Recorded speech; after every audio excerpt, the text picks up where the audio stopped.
चलिए बात करते हैं हम लोग अब ट्राइंगल की, है ना। ट्राइंगल में कौन कौन से सेंटर्स मिलेंगे हम लोग को, लिखिए।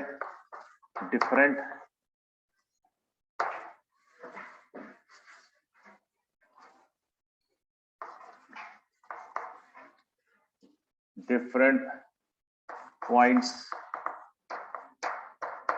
इन अ ट्राइंगल।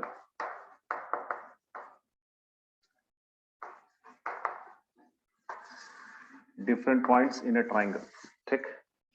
सबसे पहले फर्स्ट बात करते हैं हम लोग सेंट्रॉइड की, है ना। सेंट्रॉइड ऑफ अ ट्राइंगल लिखो। Centroid of a triangle. किसी ट्राइंगल का सेंट्रॉइड कैसे मिलता है, बोलो। सेंट्रॉइड कैसे मिलेगा किसी ट्राइंगल का?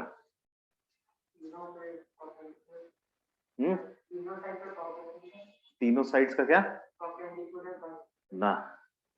सर दो साइड बाइसेक्ट करेंगे तो उस जो उसका बाइसेक्ट जहाँ इंटरसेक्ट होगा वो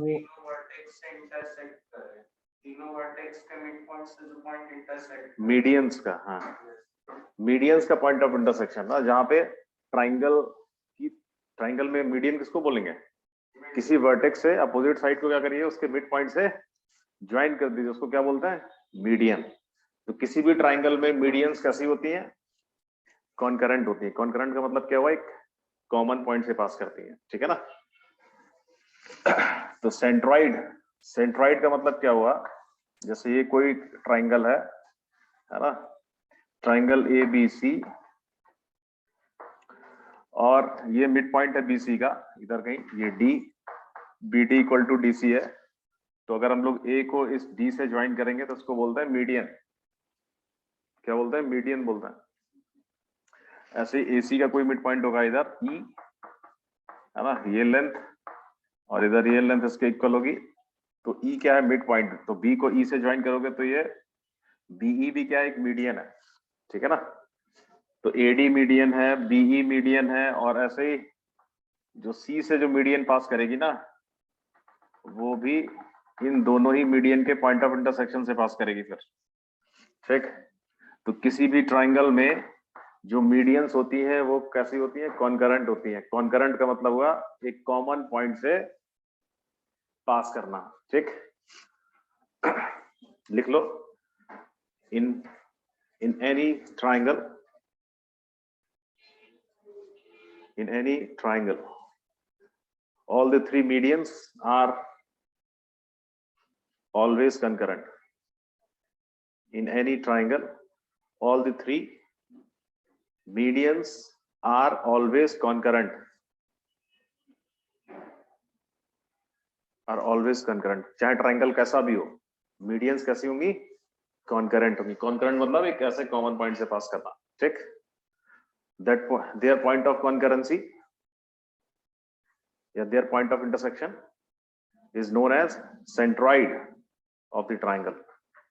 Their point of intersection is known as centroid of the triangle.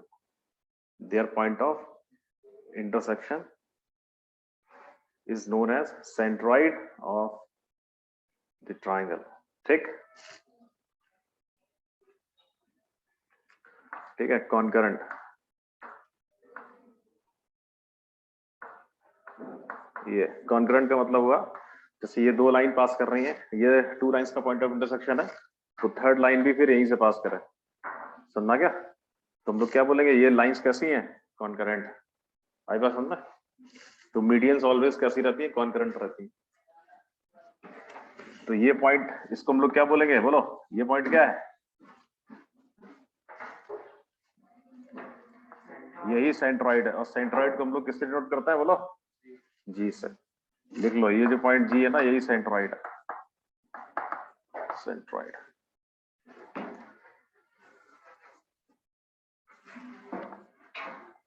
Note में लिखो, वहीं पे नीचे, centroid divides each median in ratio कितना? 2:1। Centroid divides each median in ratio 2:1, है ना, from vertex to side. from vertex to side. Centroid divides each median in ratio 2:1 from vertex to side. मतलब vertex से side की तरफ जो ratio रहेगा वो 2:1 रहेगा, इधर 2 इधर 1, 2:1 है ना। ऐसे देखो इधर ये 2 इधर 1, ये 2 इधर 1, क्लियर है ना। चलो अब हम लोग क्या देख रहे हैं, हम लोग कोऑर्डिनेट ज्योमेट्री। तो कोऑर्डिनेट ज्योमेट्री में हम लोग देखेंगे भाई एक चीज सेंट्रॉइड कैसे इवैल्यूएट करेंगे। तो देखो ये जैसे ये पॉइंट है ना, इसके कोऑर्डिनेट्स है मान लिया x1 y1, इसके कोऑर्डिनेट्स क्या है x2 y2, इधर x3 y3, ठीक। तो सेंट्रॉइड के कोऑर्डिनेट्स क्या होंगे, पढ़ा होगा फॉर्मूला आप लोगों ने, क्या पढ़ा है?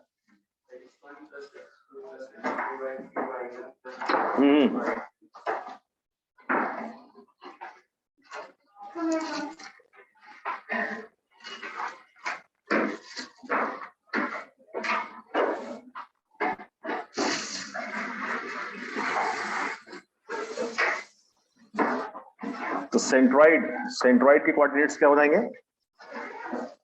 तो सेंट्रॉइड ये होता है देखो G, x कोऑर्डिनेट क्या होगा उसका x1 plus x2 plus x3 by 3 है ना, x1 plus x2 plus x3 by 3।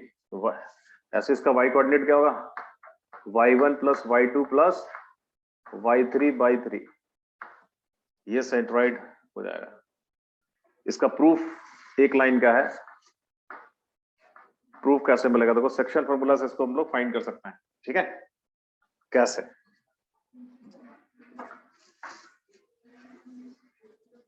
Section formula, centroid कहां देखो इधर है, ये G है ना, इस G के कोऑर्डिनेट्स हम लोग को फाइंड करना है। A है x1 y1 D, तो बताओ D के कोऑर्डिनेट्स क्या होने चाहिए? D क्या, हाँ D क्या है, D मिड पॉइंट है ना, D क्या है, D मिड पॉइंट है किसका, B और C का। तो मिड पॉइंट कैसा निकालेंगे, सेक्शन फॉर्मूला यूज करेंगे ना। क्या आएगा D का x कोऑर्डिनेट देखो x2 plus x3 by 2 comma y2 plus y3 by 2 आ गया D, ठीक है।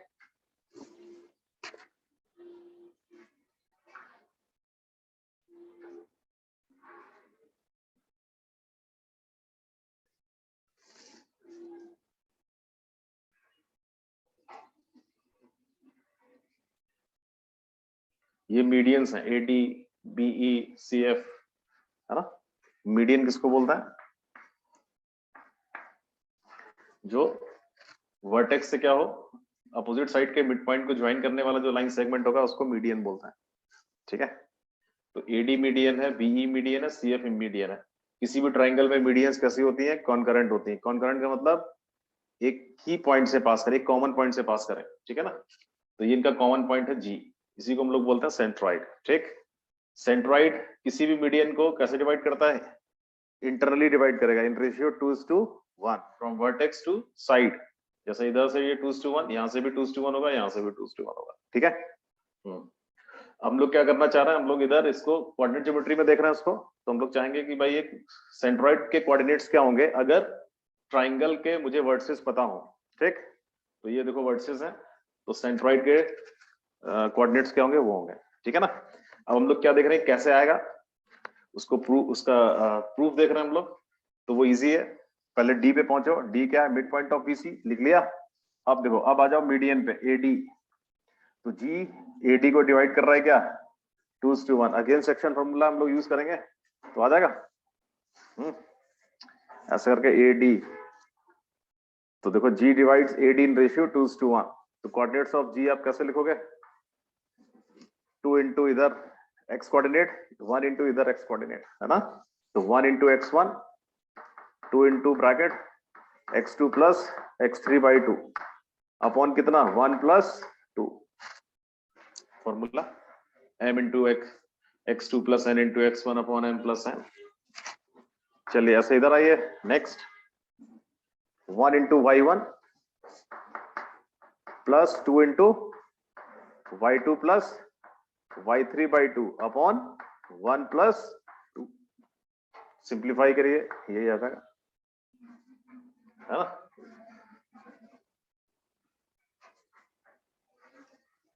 ये फॉर्मूला ऑलवेज वैलिड है, चाहे ट्राइंगल कैसा भी हो। तो उस साइड का बोर्ड नहीं दिख रहा।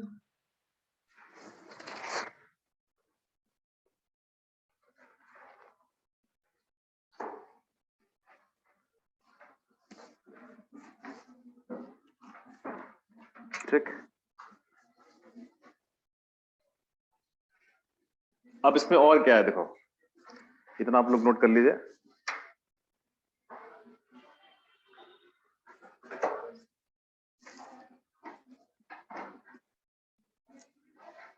अच्छा आप लोग आ गए।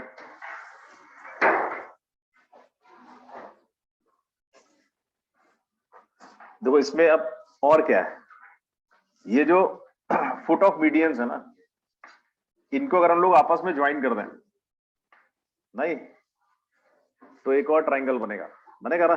कौन सा ट्राइंगल? Triangle DEF। ये हम लोगों ने कैसे बनाया? मीडियंस के जो फीट है उनको क्या किया हम लोगों ने? ज्वाइन कर दिया, तो ये ट्राइंगल बना। तो देखो ट्राइंगल DEF, इस ट्राइंगल का जो सेंट्रॉइड होगा वो भी यही होगा, G। आई बात समझ में? यानी कोई भी ट्राइंगल, जैसे ABC कोई ट्राइंगल है, कैसा भी ये ट्राइंगल हो, acute angle, obtuse angle, right angle, कैसा भी ट्राइंगल हो, है ना, तो उस ट्राइंगल का जो सेंट्रॉइड होगा और इन साइड्स के मिड पॉइंट्स को ज्वाइन करके जो ट्राइंगल फॉर्म करेंगे, दोनों के सेंट्रॉइड कैसे होंगे? सेम। आई बात समझ में, है ना। लिख लीजिए नोट में इधर,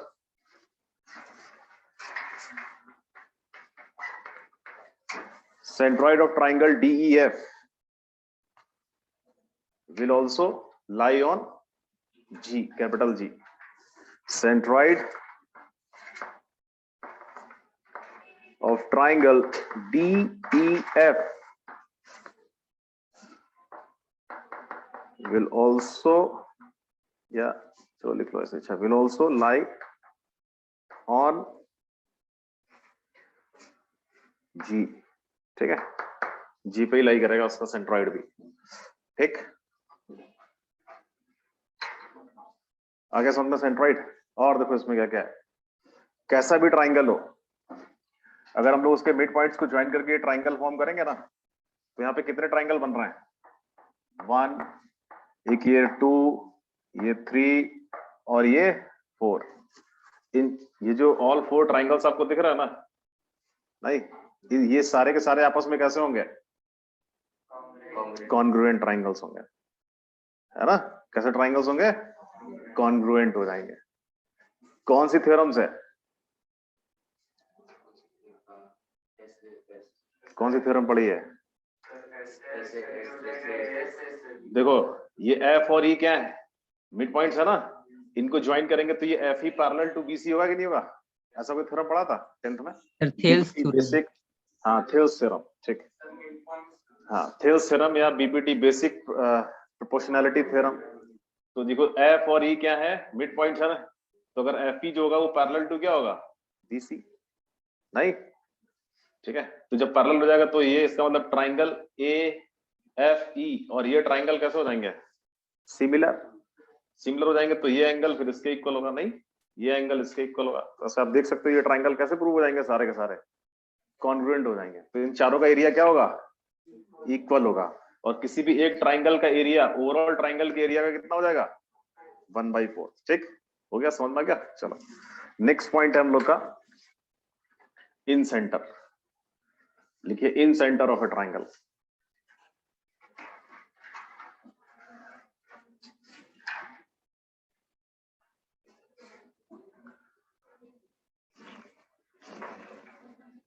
In center of a triangle.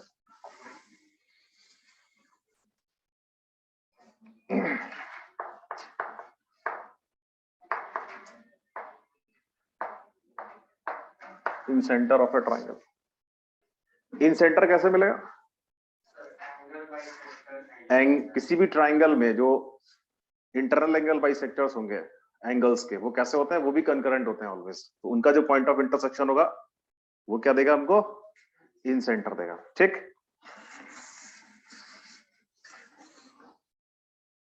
In centre से पहले थोड़ा सा एक ये हम लोग देखते हैं कुछ चीजें। जैसे देखो ये कोई एंगल है ना। एंगल बाइसेक्टर का क्या मतलब हुआ? इस एंगल को क्या करे, जो डिवाइड करेगा उसको क्या बोलेंगे हम लोग? इक्वली डिवाइड करे, एंगल बाइसेक्टर। नहीं, ये एंगल बाइसेक्टर है, मतलब this angle equal to this. ठीक। अच्छा, एंगल बाइसेक्टर की खास बात क्या है? ये एंगल को तो बाइसेक्ट करेगा ही, बट इसकी एक और इंपॉर्टेंट प्रॉपर्टी होती है कि अगर आप इस बाइसेक्टर पे कोई भी पॉइंट लीजिएगा तो उस पॉइंट से इन दोनों ही लाइंस पे जो लेंथ ऑफ परपेंडिकुलर होगा वो कैसा होगा? इक्वल होगा। कैसा होगा? इक्वल। नहीं, कहीं भी जैसे यहां पॉइंट लीजिएगा तो ये लेंथ और ये लेंथ कैसी होगी? इक्वल। ये प्रॉपर्टी होती है इसकी, होना भी चाहिए। क्यों? बी बोल दूं, ये पॉइंट पी है, तो ट्राइंगल PAO और ट्राइंगल PBO ऑलवेज कैसे होंगे? कॉन्ग्रुएंट। तो कॉन्ग्रुएंसी से ये लेंथ इस लेंथ की कैसी आएगी? इक्वल। ऐसे ही ये लेंथ इसके कैसी आएगी? इक्वल। तो ये इंपॉर्टेंट प्रॉपर्टी है एंगल बाइसेक्टर का। ये एंगल बाइसेक्टर पे कोई भी पॉइंट लीजिए कहीं भी, तो दोनों ही लाइंस पे जो उसका लेंथ ऑफ परपेंडिकुलर होगा वो ऑलवेज सेम रहेगा। ठीक, इक्वल रहेगा, मतलब दिस इक्वल टू दिस या दिस इक्वल टू दिस। ठीक,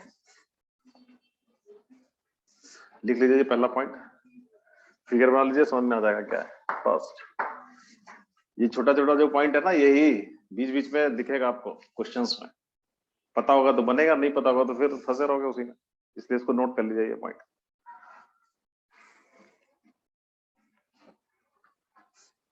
सेकंड, क्लास 10th में पढ़ी होगी है ना, उसकी जरूरत हम लोग को पड़ती है क्वेश्चंस में। क्या? इंटरनल एंगल बाइसेक्टर थ्योरम पढ़ा था कि नहीं कुछ? इंटरनल एंगल बाइसेक्टर किसी ट्राइंगल के लिए, जैसे ये ट्राइंगल ABC है, एंगल A का इंटरनल एंगल बाइसेक्टर इधर आया कहीं कुछ, है ना। This angle equal to this, ये एंगल बाइसेक्टर है, मीडियन नहीं है। आई बात समझ में? ये पॉइंट हो गया D, तो ये एंगल बाइसेक्टर है ऑफ एंगल A। तो क्या होता है? तो D divides BC। D BC को किस रेशियो में डिवाइड करता है? कुछ पढ़ा था ऐसा कभी?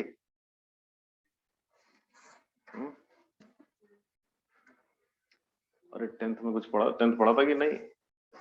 कि 9 से सीधा 11, ऐसा है क्या?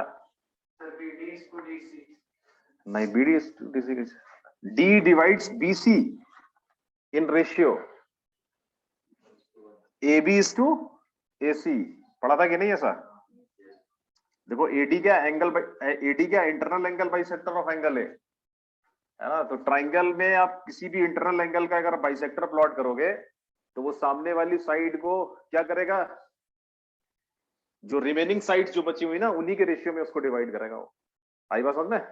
तो ये जो AD है ये BC को कैसे डिवाइड करेगी? किस रेशियो में? AB is to AC के रेशियो में। लिख लीजिए इसको, क्या है?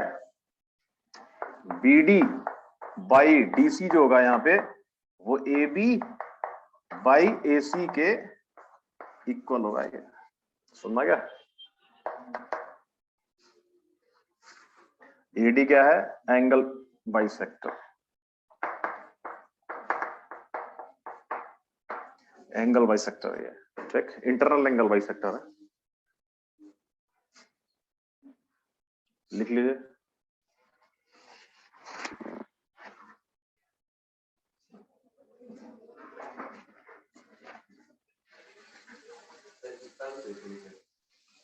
इसका प्रूफ है, लेकिन अब इसका प्रूफ की हमको जरूरत नहीं है, ये सब 10th का हिसाब किताब है।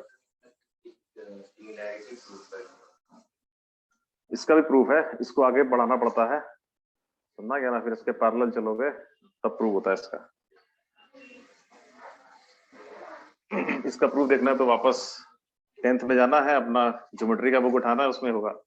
ठीक है, फिलहाल हम लोग को प्रूफ का जरूरत नहीं, हम लोग को सीधा ये प्रॉपर्टी पता होना चाहिए। ठीक, चलो अब बात करते हैं हम लोग इन सेंटर की। तो इन सेंटर में के लिए चलते हैं ट्राइंगल में। ये तो किसी भी ट्राइंगल का इन सेंटर कैसे मिलेगा? उसके जो इंटरनल एंगल बाइसेक्टर्स होंगे, जैसे एंगल बी का बाइसेक्टर ऐसे जा रहा होगा, मतलब this angle equal to this, ठीक। एंगल ए का बाइसेक्टर मान ले कुछ ऐसे आ रहा होगा, है ना।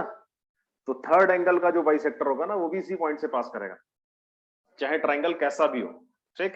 तो थर्ड बाइसेक्टर मतलब थर्ड एंगल बाइसेक्टर ऑफ ये, है ना, ये भी इसी पॉइंट से पास करेगा। और ये जो पॉइंट है ना, इसी को हम लोग बोलते हैं इन सेंटर, और इसको आई से डिनोट करता है, ठीक। ये इन सेंटर है ना। यहाँ पे ये एंगल इसके इक्वल होगा, इधर ये एंगल इसके इक्वल होगा। अब देखो इसकी क्या खास बात होगी, क्यों जो इंटरनल एंगल बाइसेक्टर है वो कंकरेंट होता है ना। ये बात भी हम लोग दिखा सकते हैं। देखिए, जैसे मान लीजिए ये पॉइंट है डी, ये ई और ये एफ, ठीक है। तो जैसे मैंने एडी को प्लॉट किया और बीई को प्लॉट किया, ठीक। तो एडी और बीई यही मीट कर रहा ना एफ पे, सॉरी आई पे, है ना। तो यहां से क्या होगा, ये देखिए ये बीई बाइसेक्टर है किसका, एबीसी का ना।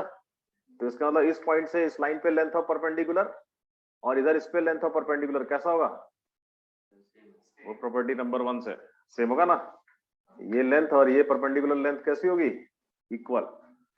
चलिए, ऐसे ये वाला जो पॉइंट है ये इस बाइसेक्टर पे भी है, इस एंगल के बाइसेक्टर पे भी है। तो यहां से फिर क्या, ए बी पे परपेंडिकुलर तो यही आएगा और ए सी पे परपेंडिकुलर इधर कहीं आएगा ना। तो ये दोनों कैसे होंगे, equal, this equal to this. और ये पहले से ये दोनों इक्वल है, तो इसका मतलब ये भी दोनों आपस में इक्वल हो जाएंगे ना। इक्वल होंगे कि नहीं होंगे, ठीक। तो इसका मतलब क्या हुआ भाई, इस पॉइंट से इस पे परपेंडिकुलर और इस वाली लाइन पे परपेंडिकुलर ये इक्वल है। तो इसका मतलब ये वाला जो बाइसेक्टर है वो भी फिर इसी पॉइंट से पास करेगा। फिर आया समझ में, क्योंकि ये भी तो बाइसेक्टर है, इसके लिए भी तो ये प्रॉपर्टी होती है कि कहीं भी पॉइंट लो इस पे तो लेंथ क्या आएगा, लेंथ ऑफ परपेंडिकुलर सेम आएगा। इसलिए इसकी मजबूरी है इसी पॉइंट से पास करना। तो इसलिए किसी भी ट्राइंगल में इंटरनल एंगल बाइसेक्टर्स कैसे होते हैं, इंटरनल एंगल बाइसेक्टर्स कैसे होते हैं, कॉन्करेंट होते हैं, कॉन्करेंट, ठीक है ना। और जो उनका पॉइंट ऑफ कॉन्करेंसी उसको क्या बोलते हैं, इन सेंटर। लिख लो, लिखो एक लाइन फटाफट लिखो, इन any triangle, in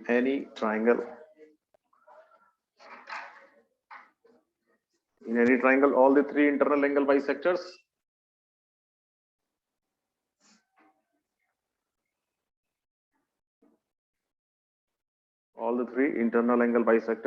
are concurrent, are always concurrent, लिख लो, are always concurrent, are always concurrent, and their point of intersection is known as in center, denoted by I, and their point of intersection is known as in center, comma denoted by I, capital I, ठीक। और ये figure बना लीजिए, है ना, ये I है,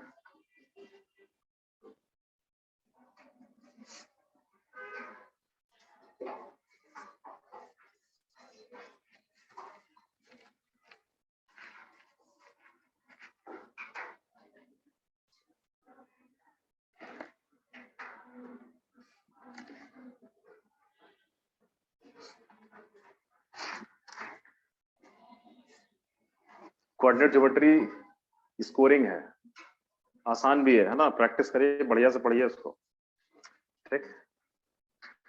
trigonometry जितना आपको टफ लगा था ना, उससे उतना टफ नहीं है। ट्रिग्नोमेट्री में वेरिएशन बहुत ज्यादा था, कोई भी नया बच्चा आता है उसको शुरुआत में ट्रिग्नोमेट्री टफ लगता ही है, ठीक।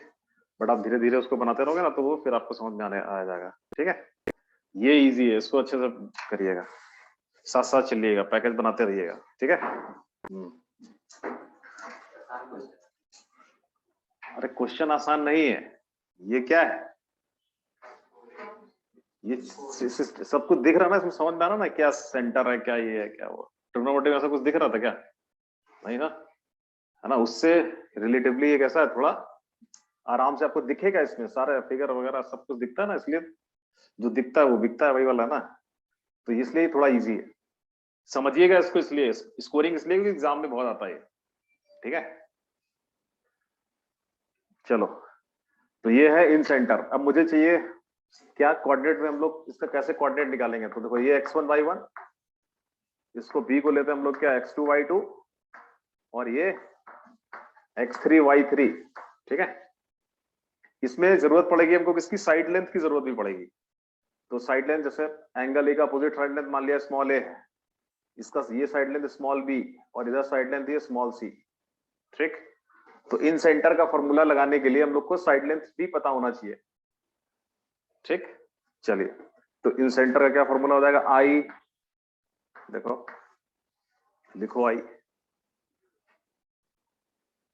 क्या होगा फॉर्मूला, देखो a इंटू x1, पहले x कोऑर्डिनेट लिख रहे हैं, क्या लिख रहे हैं, x कोऑर्डिनेट। तो a into x1 plus b into x2, ये वाली जो साइड लेंथ है इसको x2 में मल्टीप्लाई करना है, b into x2 plus c into x3 upon में क्या आएगा, a plus b plus c। ऐसे x कोऑर्डिनेट लिखना है, ऐसे ही आपको y कोऑर्डिनेट भी लिखना है ना। तो ये वाली साइड लेंथ को अपोजिट वाले y कोऑर्डिनेट में मल्टीप्लाई करना है, a into y1 plus b into y2 plus c into y3 upon a plus b plus c। ये हो गया इन सेंटर का फॉर्मूला, ठीक। इन सेंटर की क्या खास बात होती है कि इन सेंटर से तीनों ही साइड्स पे लेंथ ऑफ परपेंडिकुलर ऑलवेज कैसी होगा, कैसी होगी, इक्वल, है ना। इस पे ये परपेंडिकुलर लेंथ, इस पे इधर, इस पे ये कैसा होगा, ऑलवेज इक्वल होगा। आया बात समझ में। और इसी को अगर आप रेडियस लेके और इसको सेंटर लेके सर्कल बनाओगे तो उसको बोलते हैं हम लोग इन सर्कल। क्या बोलते हैं, इन सर्कल।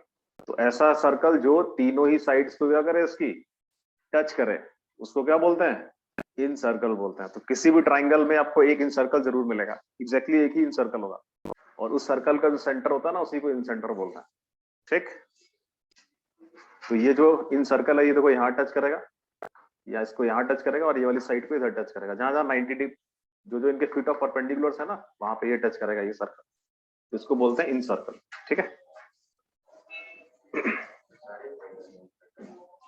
क्या सब ट्राइंगल में, क्योंकि सब ट्राइंगल में इन सेंटर मिलेगा, इन सेंटर मिलेगा तो साइड से परपेंडिकुलर डिस्टेंस सेम होगा। उस इन सेंटर को सेंटर लीजिएगा, उसको रेडियस लीजिएगा, इसे घुमाइएगा तो सर्कल बनेगा, ठीक है। लिख लिया,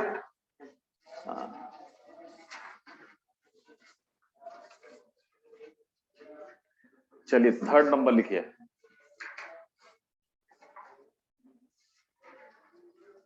लिखो थर्ड नंबर,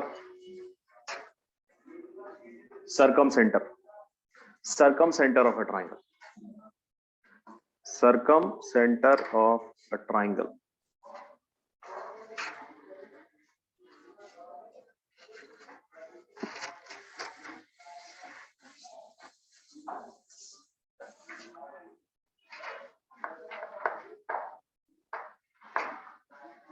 सर्कम सेंटर क्या होगा,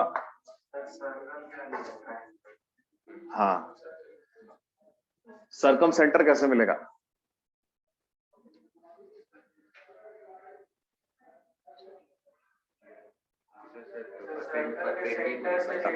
अच्छा ये बताओ पहले 10th में पढ़ा था कि नहीं सर्कम सेंटर, तो फिर क्या कैसे मिलेगा सर्कम सेंटर, साइड्स के क्या प्लॉट करेंगे, जो ट्राइंगल की जो साइड्स होंगी ना उनके क्या प्लॉट करेंगे हम लोग, परपेंडिकुलर बाइसेक्टर्स, ठीक। और वो परपेंडिकुलर बाइसेक्टर्स किसी भी ट्राइंगल में कैसे होते हैं, कॉन्करेंट। तो जो उनका पॉइंट ऑफ कॉन्करेंसी होगा उसी को क्या बोलेंगे हम लोग, सर्कम सेंटर, ठीक है। तो सबसे पहले तो परपेंडिकुलर बाइसेक्टर क्या होता है पता है हम लोग को, जैसे ये कोई लाइन सेगमेंट ए बी है तो उसका परपेंडिकुलर बाइसेक्टर वो लाइन जिसको क्या कर रहे हैं दो पार्ट में इक्वली डिवाइड कर दे और एंगल कितना बने इधर 90 डिग्री, तो उसको क्या बोलते हैं, परपेंडिकुलर बाइसेक्टर बोलता है। ठीक है, तो ये परपेंडिकुलर बाइसेक्टर है।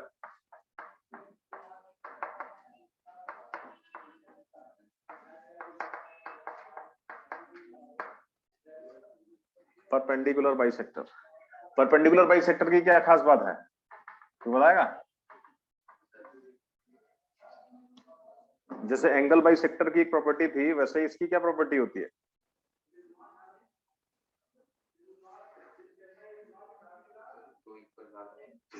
तो वो तो है ही, हो गया। नया बताओ कुछ।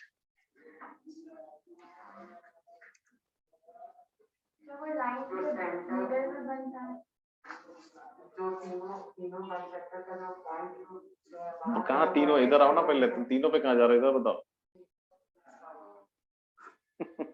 तुम आगे आगे चल रहा है, यहाँ मैं पूछ रहा हूँ। एंगल बाइसेक्टर की क्या प्रॉपर्टी थी, एक्स्ट्रा प्रॉपर्टी क्या थी उसकी?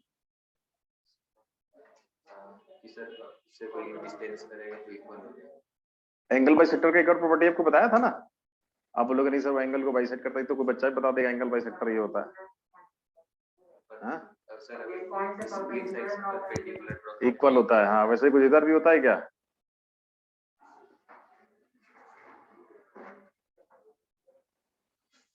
इस पे अगर हम लोग कोई पॉइंट लेंगे ना, तो उससे दोनों ही एंड पॉइंट्स की डिस्टेंस क्या रहती है, ऑलवेज इक्वल रहती है। यहाँ पॉइंट लोगे ना, तो ये लेंथ हमेशा इक्वल रहेगा। ठीक, ये होता है इसकी प्रॉपर्टी। परपेंडिकुलर बाइसेक्टर पे कोई भी पॉइंट लीजिएगा, तो उसकी दोनों ही एंड से डिस्टेंस क्या रहेगी, जो लाइन सेगमेंट होगा उसके दोनों ही एंड का डिस्टेंस ऑलवेज इक्वल होता है। ठीक है, चलो अब बात करते हैं हम लोग सर्कम सेंटर की।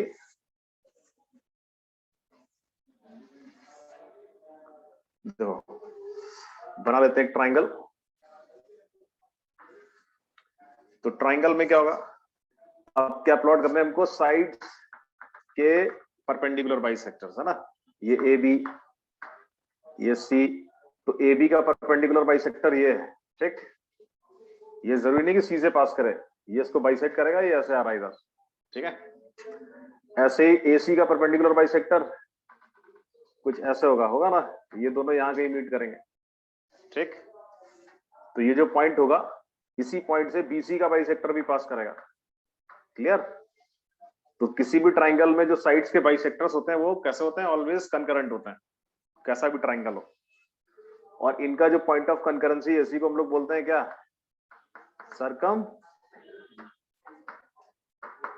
सरकम सेंटर बोलते हैं इसको।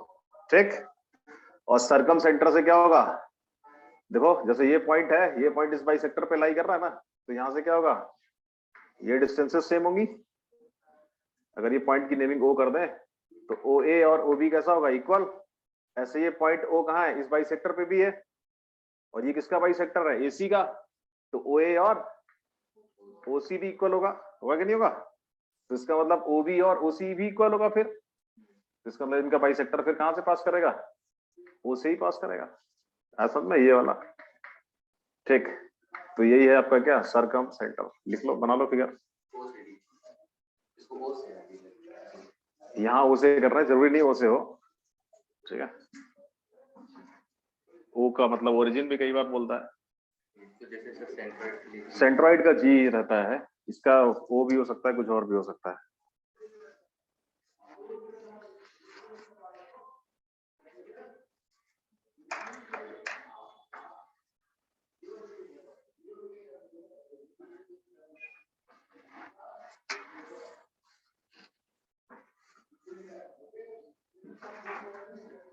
इसका कोई फॉर्मूला नहीं है, हम लोग फॉर्मूले की जरूरत नहीं है हमको उसके लिए। ठीक है, और इसका जो एक है फॉर्मूला वो यूजफुल नहीं है, तो इसको हम लोग कैसे निकालेंगे, बेसिक मेथड से, जो हम लोग आगे पढ़ेंगे उससे इसको फाइंड करेंगे। ठीक है, फिलहाल आप यहाँ लिख लीजिए, ओ ए इक्वल्स टू क्या होगा, O B equals to O C, ये तीनों लेंथ आपस में इक्वल होंगी, और ओ को सेंटर माने और ओ ए को रेडियस ले लें, और एक सर्कल बनाए, तो वो सर्कल ये तीनों ही वर्टिसेस से पास करेगा, तो इसको हम लोग बोलते हैं सरकम सर्कल। सरकम सर्कल। ठीक, तो किसी भी ट्राइंगल का एक सर्कम सर्कल जरूर होगा एग्जैक्टली वहां एक ही, और उस सर्कम सर्कल का जो सेंटर होता है वही सर्कम सेंटर होता है। ठीक,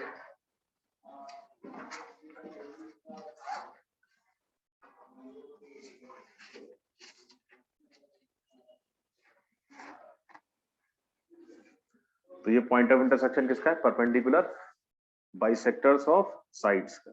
ठीक, तो क्या हुआ? सेंट्रॉइड, इन सेंटर, सर्कम सेंटर। अब बात करते हैं हम लोग ऑर्थो सेंटर की। लिखो ortho centre next.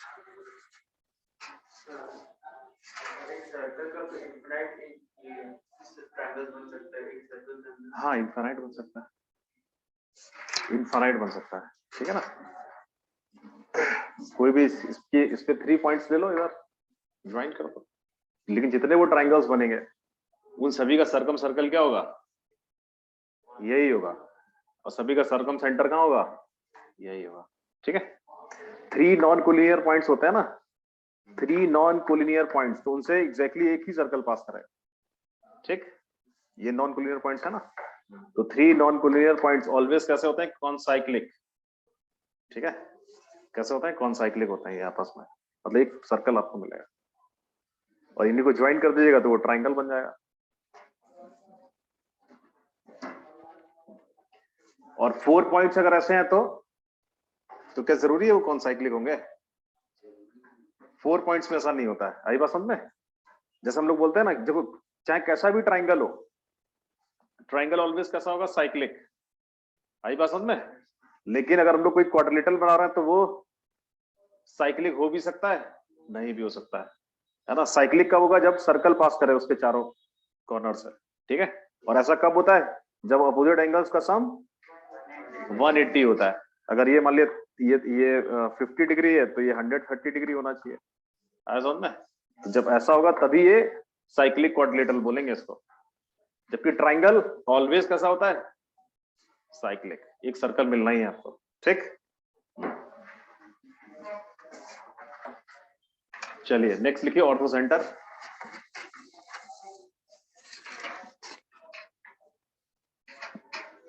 Ortho centre,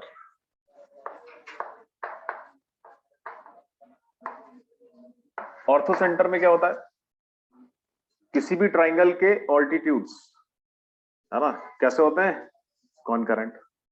triangle में ऑल्टीट्यूड्स भी कंकरेंट होते हैं, ट्राइंगल में साइड्स के परपेंडिकुलर बाइसेक्टर्स भी कंकरेंट होते हैं, मीडियंस भी कंकरेंट होती हैं, और एंगल बाइसेक्टर्स भी कंकरेंट होते हैं।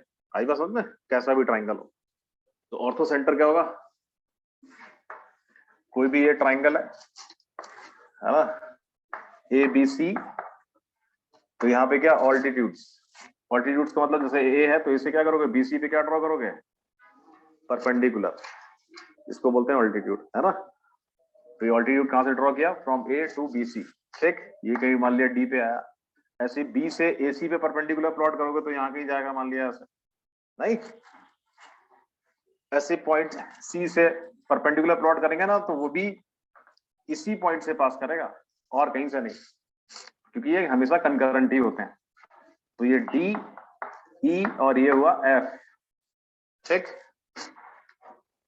तो देखो तीनों एक ही पॉइंट से पास करेंगे ऑलवेज। तो ये वाला जो पॉइंट है इसी को हम लोग बोलते हैं ऑर्थो सेंटर। इसको डिनोट करते हैं जनरली कैपिटल एफ से।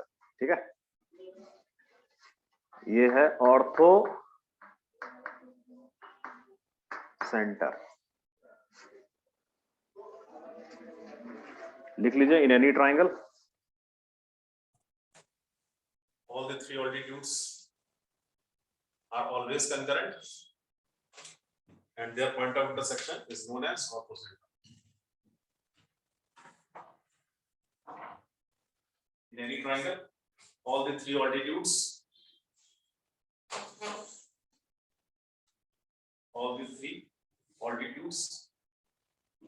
are always concurrent,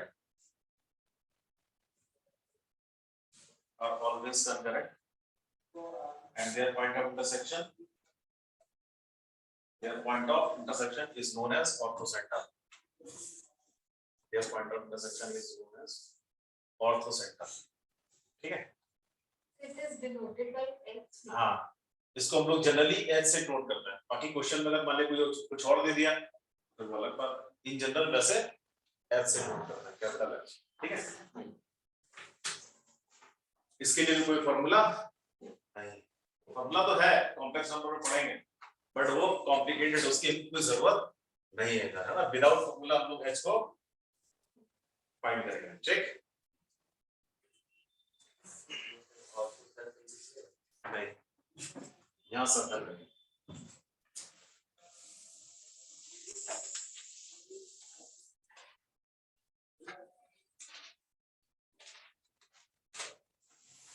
चलिए नोट में कुछ लिख लेते हैं हम लोग।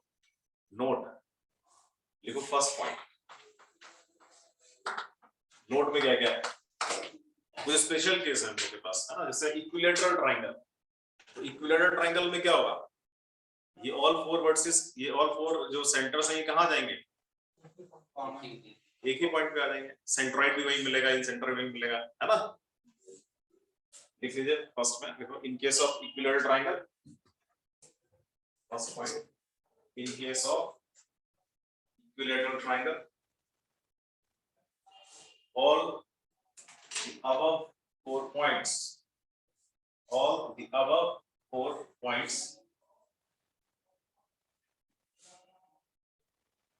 will be same, ठीक है ना।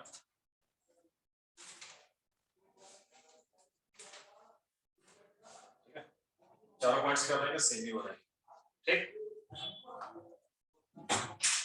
छोटा सा चौथे फिगर बना लो फटाफट, ये इक्विलेटरल ट्राइंगल बनाओ, नहीं, all three sides कैसे होंगे, इसकी इक्वल,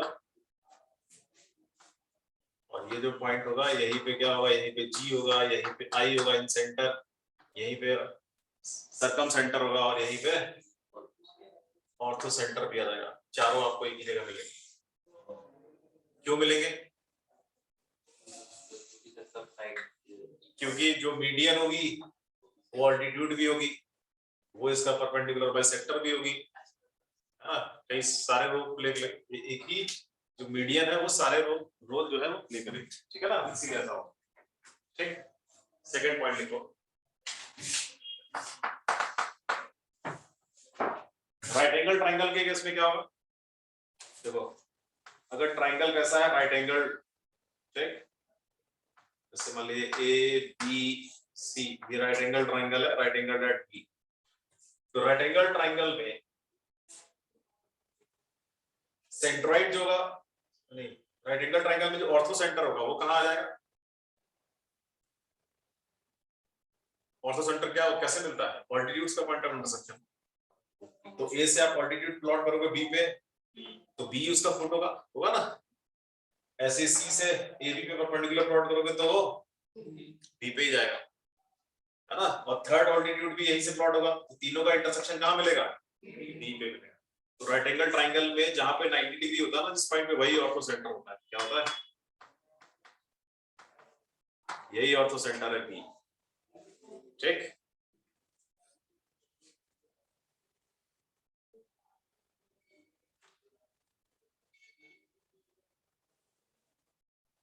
और एक और चीज देखो, इसमें ऑर्थो सेंटर तो यहां मिलेगा इसका राइट एंगल ट्राइंगल, और सर्कम सेंटर मिलेगा जो हाइपोटेनस है ना उसका मिड पॉइंट, हाइपोटेनस का ये मिड पॉइंट ये होगा सर्कम सेंटर, ये मिडिल पॉइंट है इसका, एंड सर्कम सेंटर आपको यहां दिखेगा, ठीक है। क्यों इधर दिखेगा कोई बता सकता है,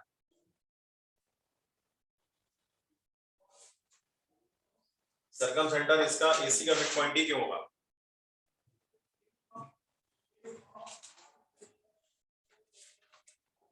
सर्कल बना के देखो तब पता चलेगा, ऐसा नहीं। MC और DM जो है वो रेडियस होता है। देखो अगर हम लोग क्या बना ले, सर्कम सर्कल, तो ट्राइंगल का सर्कम सर्कल ऐसा होगा ना, सेमी सर्कल में 90 तो ये देखो ये यहाँ 90 डिग्री एंगल सेपरेट कर रहा है, कौन, AC। तो इसका मतलब AC सर्कल के लिए क्या हो जाएगा, डायमीटर, क्या हो जाएगा, डायमीटर हो जाएगा ना, ये 90 डिग्री है ना एंगल, तो इस ट्राइंगल का जो सर्कम सर्कल होगा उसके लिए AC क्या होगा, डायमीटर, और डायमीटर का मिड पॉइंट ही क्या होता है, सर्कल का सेंटर, अरे डायमीटर का मिड पॉइंट ही तो सर्कल का सेंटर होता है, और ये सर्कम सर्कल है तो इसका सेंटर क्या हो जाएगा? Circum centre.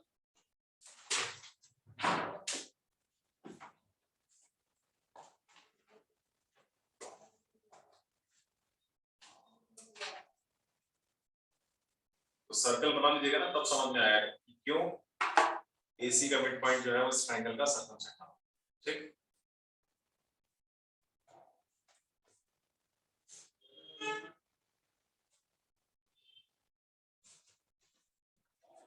तो ये सबसे क्या होगा ना, पहले जैसे मान लिया हमको कोई ट्रायंगल दे दिया और वो बोले कि बताओ उसका ऑर्थो सेंटर क्या होगा, सर्कम सेंटर क्या होगा, तो सबसे पहले उस ट्रायंगल का नेचर चेक करेंगे। कहीं ऐसा तो नहीं वो राइट एंगल ट्रायंगल हो, तो राइट एंगल ट्रायंगल होगा तो आपका कैलकुलेशन बच जाएगा ना। आप सीधे बोल दोगे अच्छा ये पॉइंट इसका ऑर्थो सेंटर होगा और इसी का मिड पॉइंट फॉर्मूले से बता देंगे कि वो इसका क्या होगा, सर्कम सेंटर। ठीक, चलिए थर्ड पॉइंट लिखिए। थर्ड पॉइंट,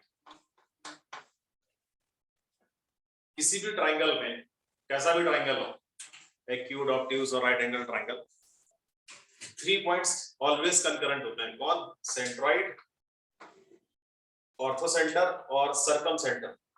ये तीनों पॉइंट कैसे होते हैं? कैसे होते हैं? कोलिनियर। कैसे होता है? कोलिनियर, मतलब GH और सर्कम सेंटर ये ऑलवेज एक ही लाइन पे आपको मिलेंगे। आई बात समझ में? लिख लो जरा, ये लिखो, in any triangle, in any triangle, centroid, comma, circumcenter, comma, and orthocenter लिख लो। Centroid, comma, circumcenter and orthocenter are always collinear. Are always collinear. Are always collinear. ठीक? Because we are in line of where centroid divides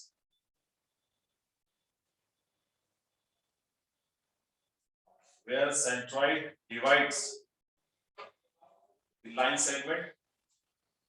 Centroid divides the line segment joining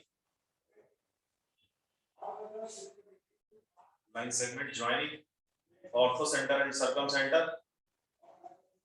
Ortho center and circumcenter in ratio 2:1 internally.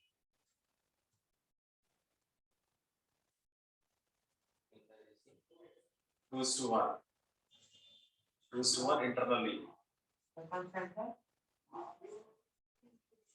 In ratio 2:1 internally. Bracket में लो except equilateral triangle. Except equilateral triangle. Equilateral triangle में सारे points एक ही जगह हैं, वहां ऐसा नहीं होगा। बाकी सारे ट्रायंगल में सेंट्रॉइड क्या करेगा? ऑर्थो सेंटर और सर्कम सेंटर वाली जो लाइन सेगमेंट होगा ना, सेंट्रॉइड उसी पे लाई करेगा और किस रेशियो में डिवाइड करेगा? 2:1 इंटरनली। ठीक है, 2:1 इंटरनली। वहीं पे एक साइड में ऐसा फिगर बना लो इस तरीके से, सेंट्रॉइड ऐसा रहेगा इधर कहीं, ये रेशियो कितना होगा? 2:1। ठीक है, ये क्या होगा? ऑर्थो, और ये क्या होगा? सर्कम सेंटर, ये ऑर्थो सेंटर। ठीक है, तो G divides this line segment in ratio 2:1। Important है ये। इसमें क्या रहेगा कि अगर आपको कोई दो पता है तो तीसरा आपको मिल जाएगा सेक्शन फॉर्मूला से। ठीक, तो सेंट्रॉइड निकालना तो इजी रहता है ट्रायंगल में, है ना। और मान लिया एक और आपको पता है, सपोज सर्कम सर्कल आपको पता है, तो सेंट्रॉइड ऑर्थो सेंटर यहीं से निकल आएगा फिर 2:1 से। ठीक, इसको आप शॉर्ट कैसे याद रख सकते हो? शॉर्टकट क्या इसको याद रखने का? आप याद रखिए ONGC। क्या है ये ONGC? ये कंपनी है ना? नहीं, प्राइवेट कंपनी नहीं है, गवर्नमेंट ऑफ इंडिया एंटरप्राइज। तो ये O का मतलब हुआ ऑर्थो, समझना क्या? G क्या है? सेंट्रॉइड, और C का मतलब सर्कम सेंटर इधर कितना है 2 इधर 1 ही है ना तो रेशियो कितना है 2:1 ठीक OLGC लिख लो तो आपको याद रहेगा ठीक है रेशियो गड़बड़ नहीं होगा 2:1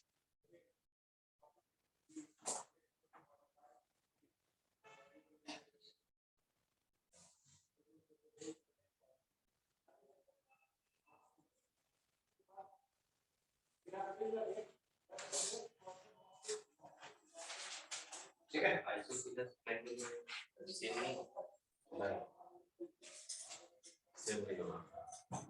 आइसोसेलेस ट्रायंगल में जो इक्वल साइड्स से है ना ये साइड इसके इक्वल है तो इसी पे आ जाएंगे सेम नहीं होंगे इसी पे होंगे समझा गया ना सेम केवल एक ही जगह होंगे कहां पे ठीक है चलो और अगर किसी भी ट्रायंगल में कई बार ऐसा होता है कि आपका सर्कम सेंटर और सेंट्रोइड सेम हो जाएगा जैसे मान लिया सर्कम सेंटर के जो कोऑर्डिनेट्स हैं वही सेंट्रोइड के भी कोऑर्डिनेट्स हैं तो इससे क्या क्या आइडिया क्या पता चलेगा आपको ट्रायंगल के बारे में तो ट्रायंगल में कैसा होगा इक्विलैटरल आई बात समझ में भाई OLGC में से भाई अगर कोई भी दो कैसे हो गए सेम है ना इसका मतलब वो ट्रायंगल कैसा होगा इक्विलैटरली होगा क्लियर चलिए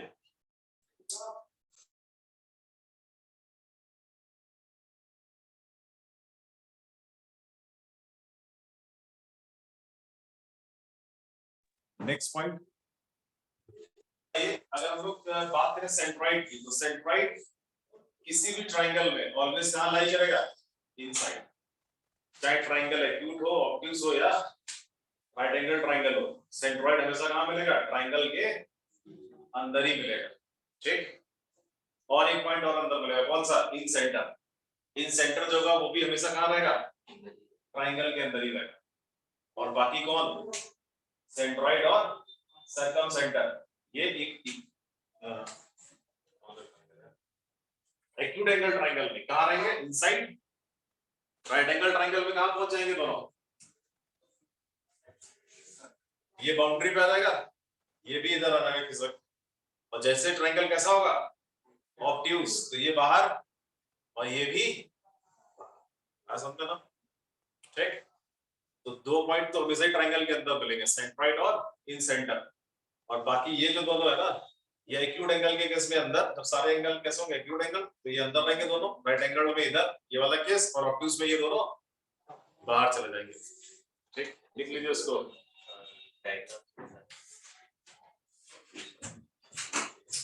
इतना तो सोचो ना यार बना इसे बड़ा सा ट्रायंगल हाँ अब ये कहा जाएगा इसका सर्कम सेंटर बाहर नहीं आ जाएगा भाई इसका सर्कम सेंटर आएगा ना इधर नहीं नीचे क्या ऑब्ट्यूज एंगल ट्रायंगल बना के देखो इसमें क्या बताएंगे पापा खुद से कुछ चीजें देखना है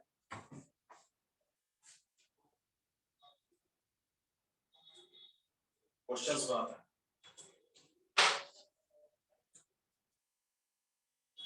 ऑब्ट्यूज एंगल ट्रायंगल बनाओ तो आपको दिख जाएगा 2 पॉइंट जो बाहर चला जाएगा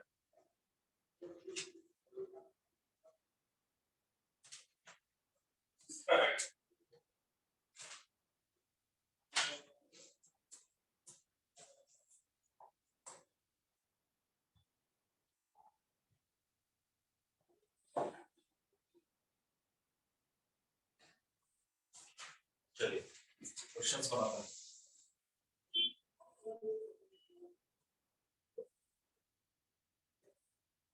ठीक है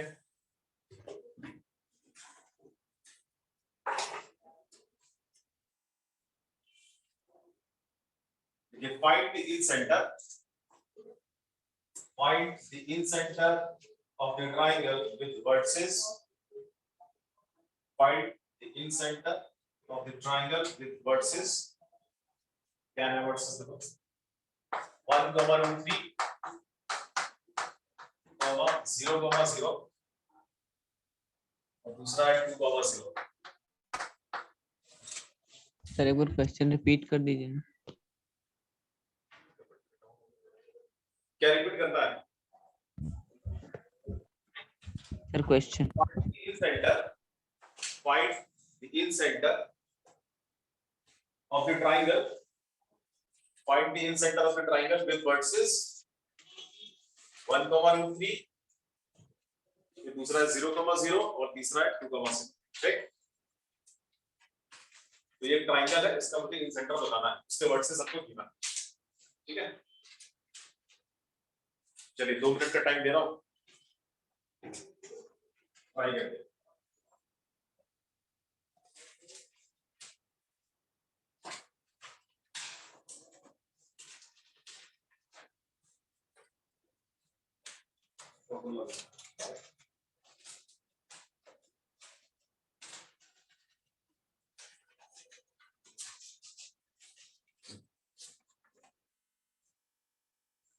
साइड लेंथ आपको निकालना पड़ेगा। साइड लेंथ तो मिल जाएगा, पॉइंट्स को नहीं है ना।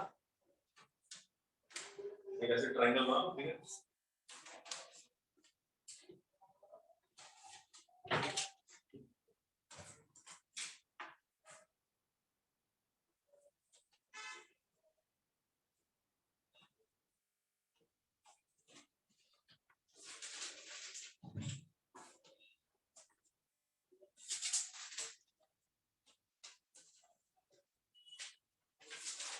ऐसा भी फिगर बना लीजिए, आंसर आ जाएगा।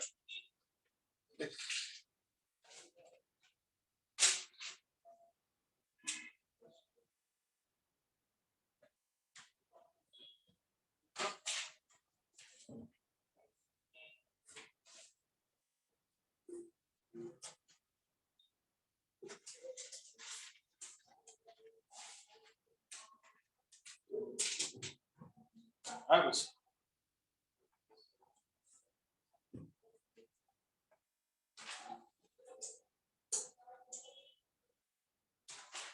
1,1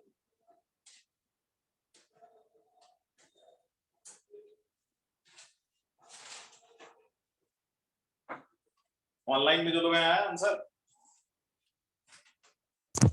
सर हो रहा है।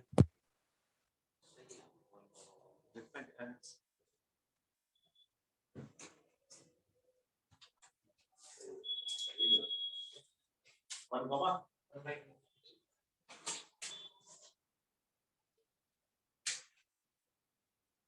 1,1/√3 है।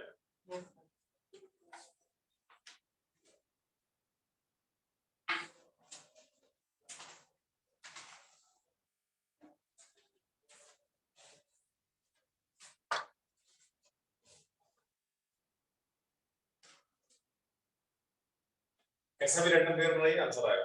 ठीक, बट यहाँ पे देखो क्या है ना, अच्छा बना लो कैसा, ये ऐसे करके ये 0,0, ये कितना आ रहा है 2,0, सर 2,2√3 आंसर आ रहा है। 1,3। ठीक, ट्रायंगल की आप नेमिंग कर दीजिए एबीसी।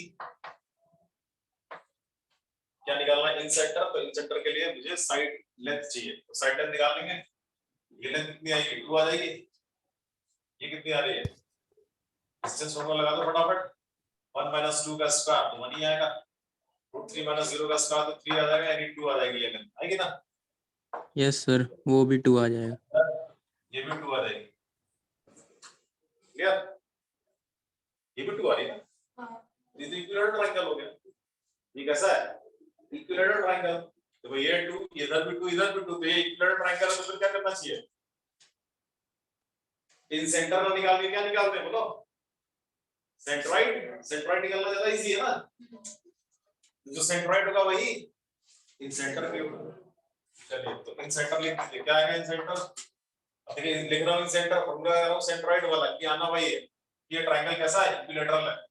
तो 1 + 0 + 2 बाई कितना? 3। x1 + x2 + x3/3, तो 3/3 यानी कितना आएगा? 1। और ऐसे y कोऑर्डिनेट √3 + 0 + 0/3, √3 + 0 + 0/3 है ना। तो क्या आ जाएगा 1,1/√3 लिख लीजिए यहाँ पे। ट्राइंगल कैसा इक्विलेटरल, ट्राइंगल ABC कैसा है, इज इक्विलेटरल, ठीक। इसलिए क्या हो जाएगा I और G दोनों कैसे हो जाएंगे, सेम हो जाएंगे।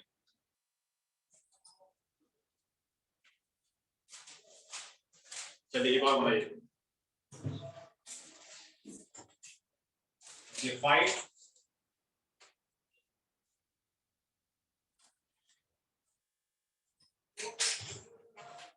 देखो, find the centroid comma in centre comma circum centre and ortho centre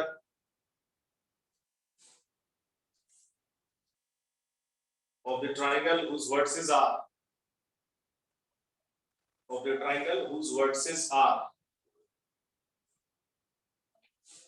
बहुत ही सिंपल वर्सेस है। 0,0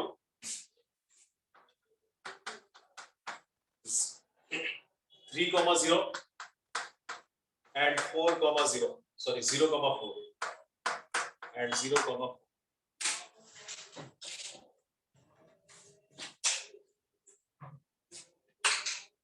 0,0 3,0 and 0,4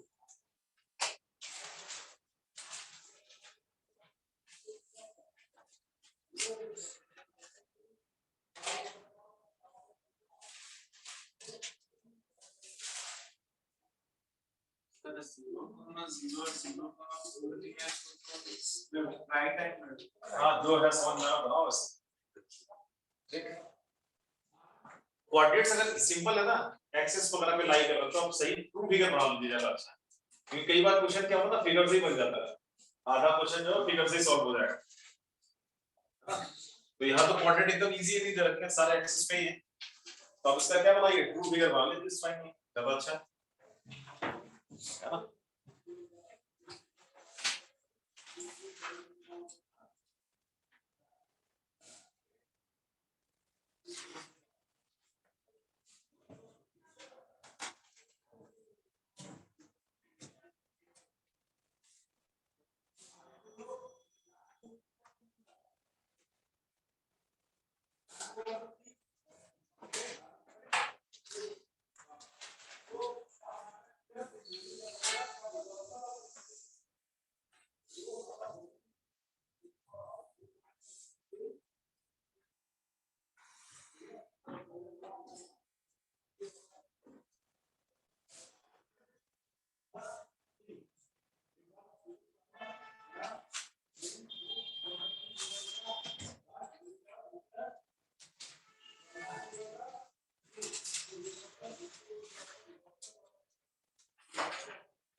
ट्रू फिगर मान लो तो आधा क्वेश्चन तो ऐसे ही बन जाएगा। ट्रू फिगर बनना इजी है। 0,0 आपको पता है क्या होता है ओरिजिन, राइट। 3,0 का होगा x एक्सिस पे, 0,4 का होगा y एक्सिस पे, ऐसे ही बन जाएगा ये।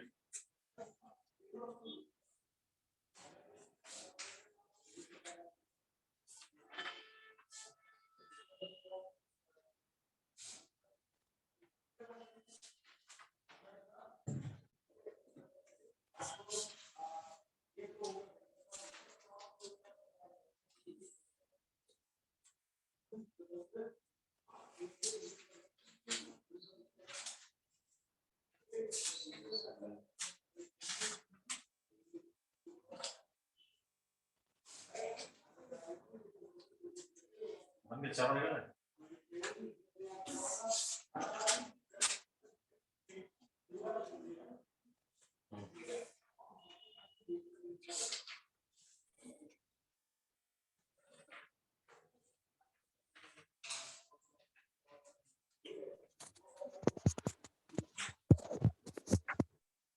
आया बुधान सर? यस सर, आ गया ऑर्थो सेंटर क्या आ रहा है? सर। 0,0 ठीक। और सर्कम सेंटर Sir, 3/2 or 2. 1.5, 2. 3/2, हाँ हाँ. सेंट्रॉइड तो मिल ही जाए। इन Yes, सेंटर sir. लगा देंगे। हाँ, तो आप लोग क्या करिए, बनाइए, ट्रू फिगर बनाइए ना। नहीं?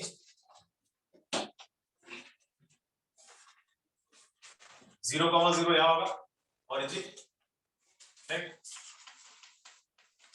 3,0 इधर होगा,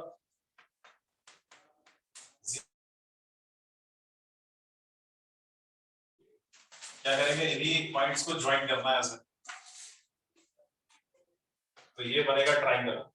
राइट, अभी कैसा ट्राइंगल है, right angle Right triangle angle. 90 है ना, तो राइट एंगल ट्राइंगल है, तो जहां पे 90 डिग्री है वही क्या है, वही ऑर्थो सेंटर है ना, पाया कि नहीं, इसका ऑर्थो सेंटर क्या है, 0,0। सर्कम सेंटर, सर्कम सेंटर क्या होगा, राइट एंगल ट्राइंगल है तो इसका मिड पॉइंट नहीं, इसका मिड पॉइंट निकाल लेना है, ये क्या आएगा 0 + 3/2 यानी 3/2, 4 + 0/2 कितना, ठीक, ये दो तो ऐसे लिख गया। अब चाहिए क्या, सेंट्रॉइड, तो सेंट्रॉइड तो सीधा पंक्ति से आ जाएगा, x1 + x2 + x3/3, तो 1 आ जाएगा, x1 + x2 + x3/3 को 3/3 1, 4 + 0 + 0/3 तो y कोऑर्डिनेट आ जाएगा कितना, 4/3, सेंट्रॉइड भी आ गया। नहीं, अब क्या चाहिए आपको, इन सेंटर, इन सेंटर के लिए तो साइड लेंथ निकालना पड़ेगा, ये कितना है 3 लेंथ, इधर कितनी है ये 4, ये 5, इन सेंटर निकालने के, इन सेंटर आई, फॉर्मूला यूज करेंगे 3 × 0 + 5 × 0 + 4 × 3 कितना हो जाएगा 12 अपॉन कितना 4 + 3 + 5, ये भी कितना आएगा 12, फॉर्मूला लगाना है ऐसे, y कोऑर्डिनेट 3 × 4 12, 5 × 0 0, 4 × 0 0, तो 12 प्लस सब 0 ही आ जाएगा, तो 12 बचेगा, और यहाँ भी कितना a + b + c, तो इन सेंटर कितना आएगा 1, क्लियर, ठीक है। तो ये बेसिक हुआ इसका, आगे हम लोग और भी देखेंगे, क्वेश्चंस पैकेज में भी होंगे कि कैसे ऑर्थो सेंटर ये सब निकालना, ठीक है।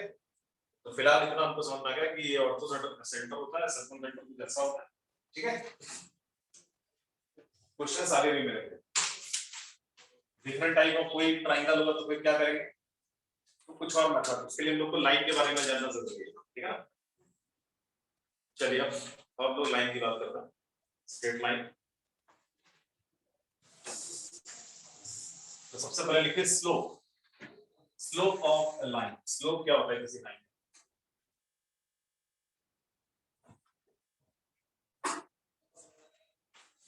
Slope of a line,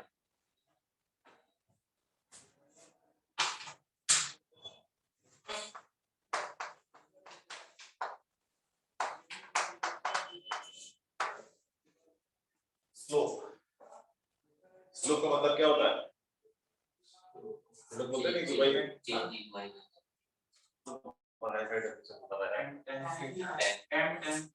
normally slope का क्या मतलब होता है, ढलान, ढाल, नहीं, तो वही लाइन का हम लोग क्या देखेंगे, इसका क्या ढाल है भाई, तो जो उसकी ढाल है उसको कहीं से तो मेजर करेंगे ना, तो यहाँ पे हम लोग किसके रिस्पेक्ट में उसको मेजर करते हैं, एक्स एक्सिस, ठीक है ना, वाई एक्सिस के रिस्पेक्ट में नहीं, एक्स एक्सिस के रिस्पेक्ट, ठीक है। तो लाइन का स्लोप के लिए हम लोग जो यूज करते हैं वो एक्स एक्सिस को यूज करते हैं, ठीक है, इसी के रिस्पेक्ट, इसलिए केवल एक्स एक्सिस में दिखाना, और ये मान लिया कोई ऐसे लाइन है,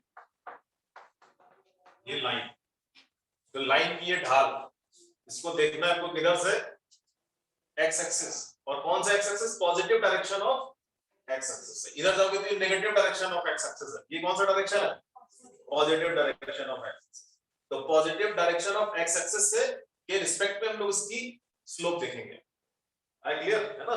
चलो, तो positive direction of x axis से क्या हो रहा है, एक तो इधर एंगल बन रहा है, एक इधर बन रहा है, नहीं, तो हम लोग कौन सा एंगल लेंगे, ये वाला एंगल, मतलब कोई भी लाइन जो positive direction of x axis से किधर एंगल बनाए, इन एंटी क्लॉकवाइज सेंस। ये एंटी क्लॉकवाइज ही तो है, इधर आओगे तो क्लॉकवाइज हो गया ना। तो जो एंटी क्लॉकवाइज सेंस में जाएंगे, जो एंगल मिलेगा उसी को हम लोग क्या बोलेंगे, स्लोप एंगल। ठीक, तो यहाँ पे स्लोप एंगल कौन है, ये थीटा है, ठीक है ना। तो थीटा यहाँ पे क्या है, स्लोप एंगल।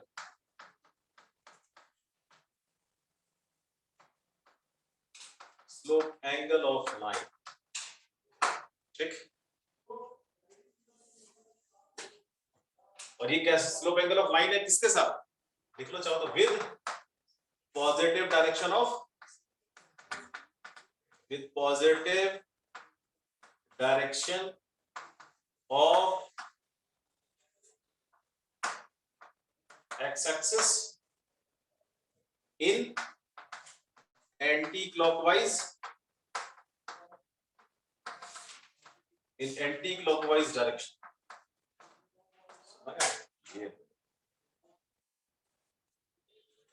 तो ये थीटा, इसको हम लोग स्लोप एंगल बोलेंगे। और किसी भी लाइन का एक ही स्लोप एंगल होगा, वो यही होगा, positive direction of x axis. जिधर positive direction of x axis है उधर ही आपको जाना है, और वहां से एंटी क्लॉकवाइज सेंस में देखना है कि लाइन कितना एंगल बना रही है, वही होगा स्लोप एंगल। ठीक, अच्छा स्लोप एंगल हो गया ये। तो स्लोप क्या होगा, स्लोप होगा जो ये एंगल है ना, इसी का आप क्या ले लीजिए, tan, तो इसको बोलते हैं हम लोग स्लोप।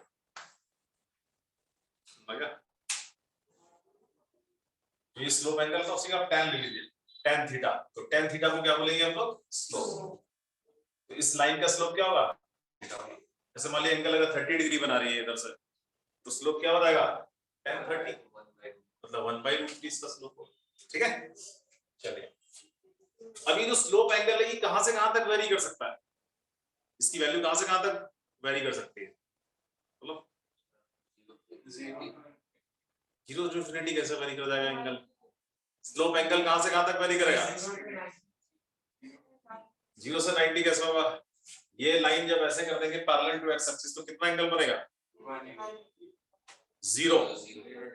0 बनेगा, है ना। रेडियन में बोलेंगे तो 0 डिग्री बोलेंगे तो 0 डिग्री, रेडियन में बोलेंगे तो 0 एंगल बनेगा। फिर इसको जैसे ऐसे घुमाएंगे धीरे धीरे लाइन पे, तो एंगल बढ़ेगा ना, फिर कितना हो जाएगा, π/2 हो जाएगा।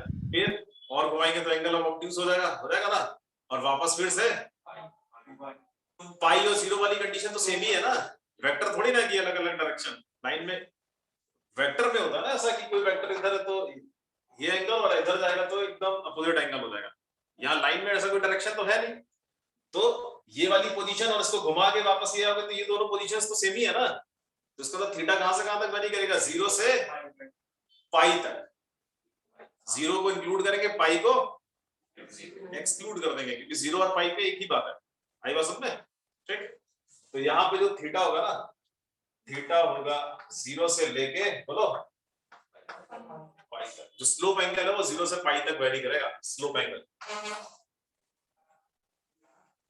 कहां से कहां तक वेरी करेगा, 0 टू पाई।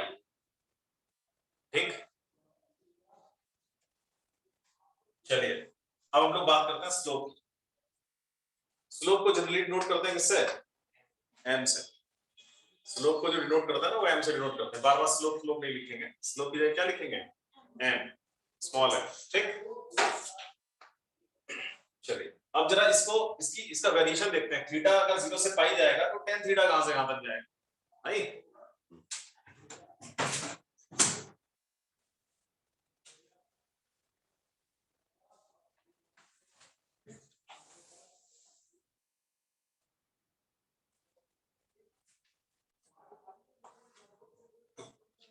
वेरिएशन देखते हैं, केस 1 मतलब जब थीटा क्या हो, 0। थीटा अगर 0 होगा तो लाइन कैसी होगी, किसी भी लाइन का अगर स्लोप एंगल 0 है तो वो लाइन कैसी होगी, parallel to X axis. Line क्या हो जाएगी, line is parallel to X axis.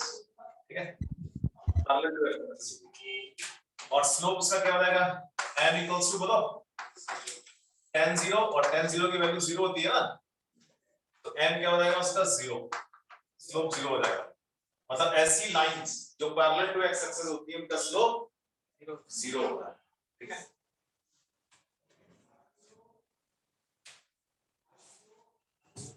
बना सकते हो ऐसे फिगर, यहाँ पे ये एक्स एक्सिस है और कोई लाइन ऐसे जा रही है ना, ये लाइन है। तो कोई भी लाइन अगर पैरेलल टू एक्स एक्सिस रहेगी तो उसका स्लोप 0 होगा, ठीक, कहीं भी ले जाओ उसको। चलिए केस नंबर 2, जब स्लोप एंगल कहां से कहां हो, 0 से ग्रेटर हो और π/2 से स्मॉलर हो, है ना। थीटा 0 से बड़ा हो और π/2 से छोटा हो, तो लाइन कैसी होगी, तो लाइन कुछ ऐसे होगी इस तरीके से, एक्यूट एंगल बना रही होगी positive direction of x axis, जैसे ये लाइन है ना, ये एक्यूट एंगल फॉर्म हो रहा है। तो इस टाइप की लाइंस का स्लोप कैसा होता है, तो m इक्वल्स टू क्या है बोलो, tan थीटा, और थीटा कहां है, इन फर्स्ट क्वाड्रेंट, तो थीटा जब फर्स्ट क्वाड्रेंट में होता है तो m कैसा होता है बोलो, पॉजिटिव, कैसा होता है, पॉजिटिव, यानी m की वैल्यू 0 से इंफिनिटी कुछ भी हो सकती है, क्लियर।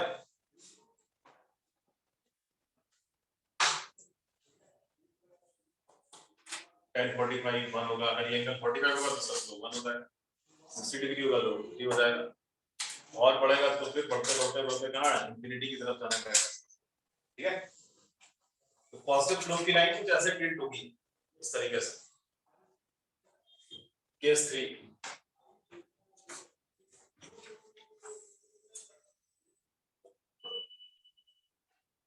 केस 3 में क्या है, केस 3 जब थीटा कैसा हो, π/2 हो जाए, थीटा अगर π/2 होगा तो स्लोप क्या होगा बोलो, इंफिनिटी नहीं बोलना है, tan π/2 क्या होता है, नॉट डिफाइंड होता है, Not defined. ट्रिग्नोमेट्री पढ़ लिया तुम लोग, कुछ भी बोल रहा है, tan π/2 क्या होता है, नॉट डिफाइंड। तो अगर थीटा π/2 है तो उस लाइन पे कोई स्लोप नहीं होगा, यानी m क्या हो जाएगा, नॉट डिफाइंड, स्लोप कुछ होगा ही नहीं, आई बात समझ में, स्लोप कैसा हुआ, नॉट डिफाइंड। और ऐसी लाइन कैसी होती है, पैरेलल टू y एक्सिस, लिख लो। तो ये लाइंस कैसे होंगी, लाइंस, ये line is parallel to y axis, y axis के पैरेलल होगी ये वाली लाइंस, ठीक है ना। ये लाइंस क्या भी x एक्सिस के पैरेलल, तो जो line parallel to y axis होगी उनका स्लोप नहीं होता है ना। ये y एक्सिस है, ये x एक्सिस है, कोई भी ऐसी लाइन है ना, ये लाइन है, ये लाइन है, इन लाइंस का स्लोप नहीं होगा, अनडिफाइंड होगा। केस नंबर 4, लास्ट केस, जब थीटा क्या हो, π/2 से बड़ा हो और पाई से स्मॉलर हो, है ना, तो स्लोप क्या रहेगा, m equals to tan theta, और थीटा कहां है, in second quadrant, second quadrant में tan की वैल्यू कैसी होती है, नेगेटिव, m क्या होगा, लेस देन 0, नेगेटिव स्लोप की लाइन हो जाएगी। मतलब कैसे, ये ऐसे लगेगी कुछ लाइन इस तरीके से टिल्टेड होगी, ये एंगल क्या होगा, π/2 से ज्यादा होगा, ठीक है। तो ये लाइन देख के समझना चाहिए इसका स्लोप कैसा है, नेगेटिव, ठीक। इसको अगर हम लोग थोड़ा और ऐसे घुमाएं तो इसका स्लोप घटेगा कि बढ़ेगा, जैसे ये लाइन है, इसको अगर हम लोग ऐसे रोटेट करें ऐसे धीरे धीरे तो इसका स्लोप क्या होगा, घटेगा। घटेगा,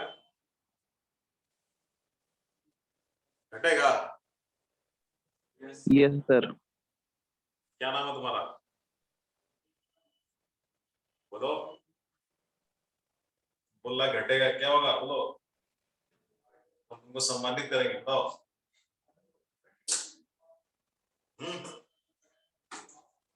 ये ऐसे है लाइन, इसका जब ये लाइन ऐसे, इसको थोड़ा सा अगर हम ऐसे घुमाएंगे और एंटी क्लॉकवाइज में इसका और एंगल बढ़ाएंगे तो स्लोप घटेगा नहीं, घटेगा कि बढ़ेगा? इसके लिए अब आपको ट्रिग्नोमेट्री का ज्ञान होना चाहिए, है ना? थीटा की वैल्यू हम लोग बढ़ाएंगे सेकंड क्वाड्रेंट में तो tan की वैल्यू क्या होगी, घटेगी कि बढ़ेगी? तभी आप आंसर बता पाइएगा। tan का ग्राफ पता है क्या? 0 से 180 डिग्री सर घटेगा ऐसे नीचे आएगा। सर नीचे बेटा पढ़ाई नहीं ग्राफ इसके लिए ट्रिग्नोमेट्री का ज्ञान ये बीच में ट्रिग्नोमेट्री की जरूरत पड़ेगी, है ना? tan का ग्राफ देखो जरा क्या है, tan का ग्राफ जरा बना के दिखाओ 0 से 180 डिग्री।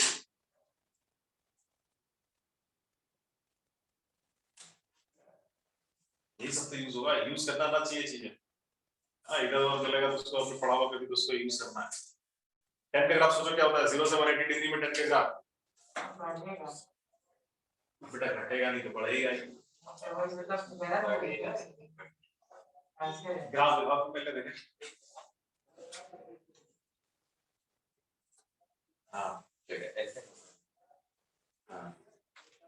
देखो tan का ग्राफ देखो हम लोग क्या कर रहे हैं, अगर हम इस लाइन को इधर इधर की तरफ ऐसे घुमाएंगे और तो इसका ये जो थीटा ये बढ़ेगा ना, मतलब थीटा 180 की तरफ जाएगा तो tan की वैल्यू बढ़ेगी, मतलब स्लोप बढ़ेगा।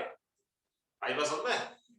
इधर स्लोप ज्यादा नेगेटिव होगा, इधर करोगे तो कम नेगेटिव होगा और इधर करोगे तो और कम नेगेटिव होगा और फिर क्या हो जाएगा, जीरो हो जाएगा।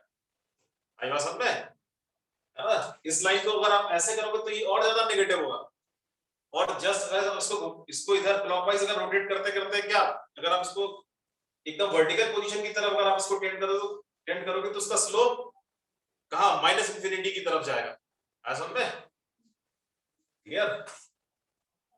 tan का ग्राफ देखिए, tan का ग्राफ ऐसा होता है और फिर इधर ऐसे बढ़ता है ना, ये 0 है, ठीक है, ये कितना है, ये पाई है और ये π/2 है, तो 0 से π/2 में बढ़ता है और फिर देखिए हम लोग π/2 से अगर आगे जाएंगे ना तो π/2 से थोड़ा सा, जैसे ये लाइन, जैसे मान ली देखो ये लाइन है, इस लाइन का स्लोप अनडिफाइंड है, ठीक, इस लाइन को थोड़ा सा भी अगर आप टिल्ट करोगे ना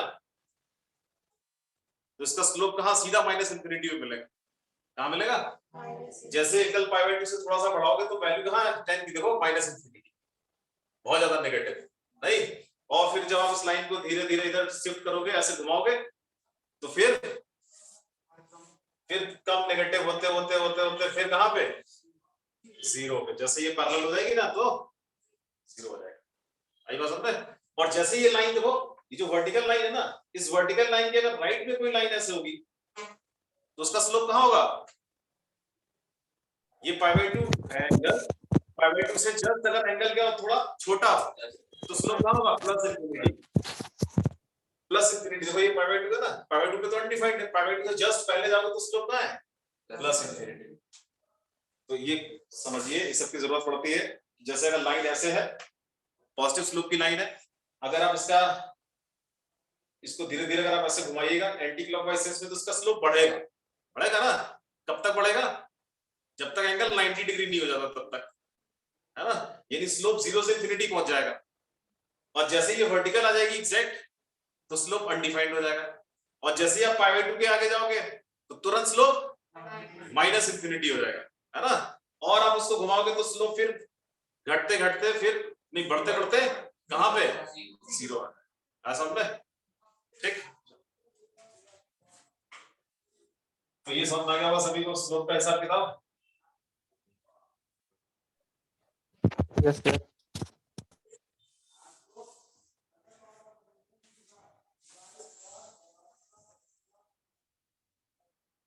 तो स्लोप एंगल क्या है, स्लोप क्या होता है ये समझना है। अब हम लोग स्लोप देखिए, हर बार हमको लाइन का एंगल तो नहीं दिया जाएगा कि भाई ये इसका स्लोप एंगल, आप स्लोप निकाल लो, ऐसा होगा क्या, नहीं।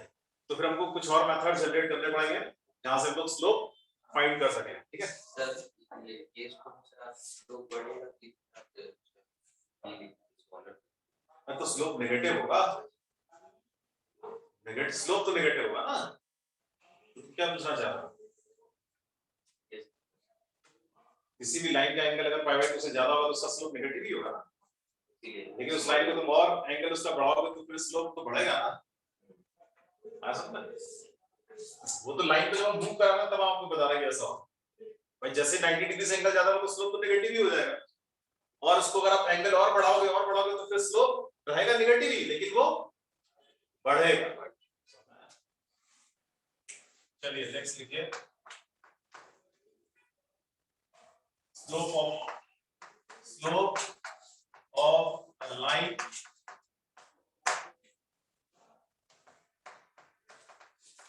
joining points, slope of a line joining two points.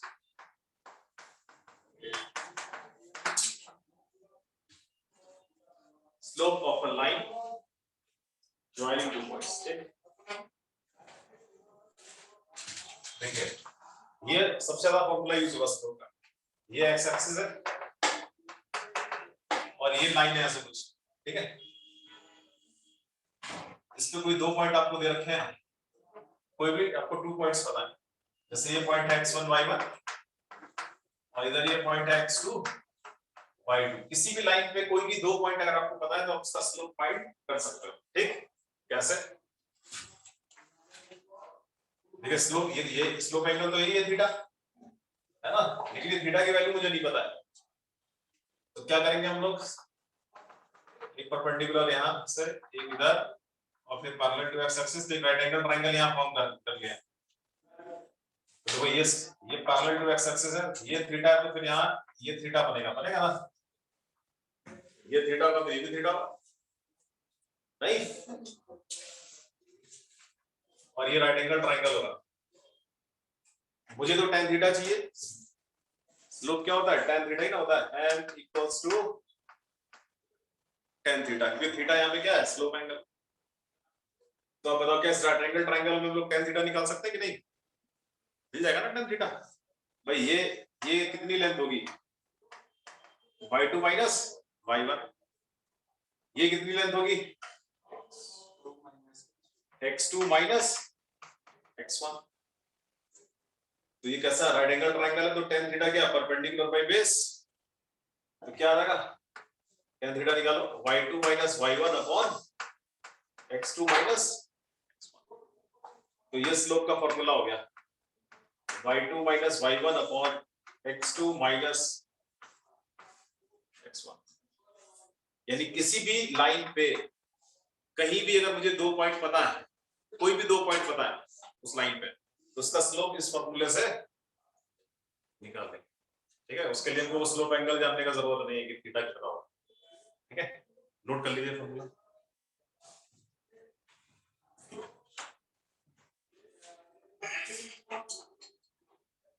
m equals to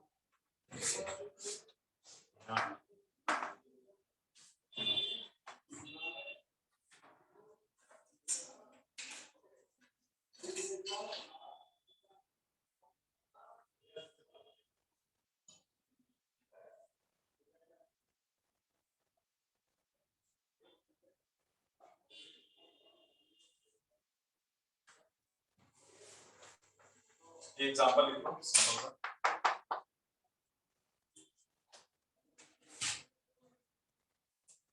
find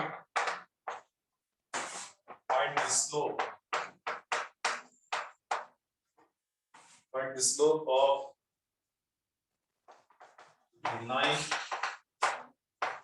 joining points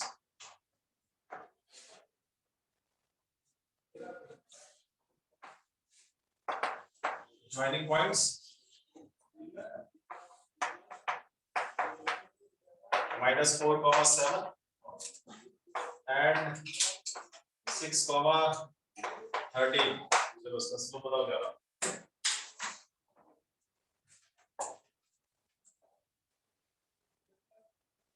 joining points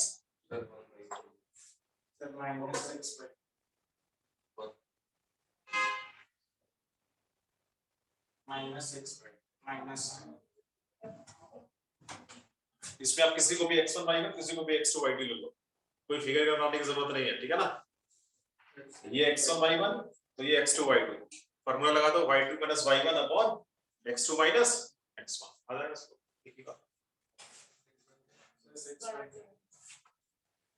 तो स्लोप इसका आ जाएगा m equals to y2 minus y1 तो 13 minus 7 upon 6 minus of minus 4 है ना। तो 13 minus 7 कितना 6 by 10 3 by 5 आ जाएगा। तो ये स्लोप आ गया m। तो अगर आपसे पूछा जाए बताओ ये लाइन कैसा एंगल बना रही होगी, इसका स्लोप एंगल कैसा, कहां से कहां लाई करेगा, कौन से क्वाड्रेंट में,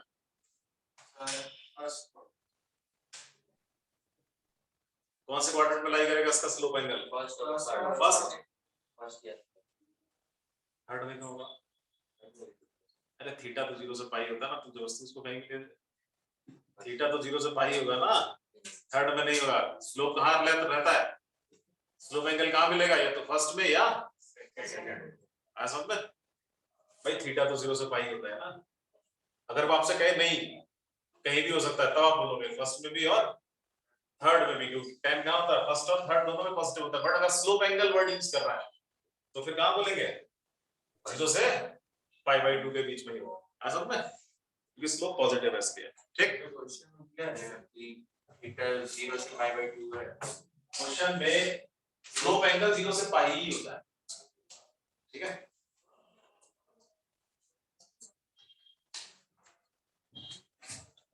या नहीं रहेगा आपको समझना, क्योंकि सब कुछ दे देगा तो फिर बनाओगे क्या।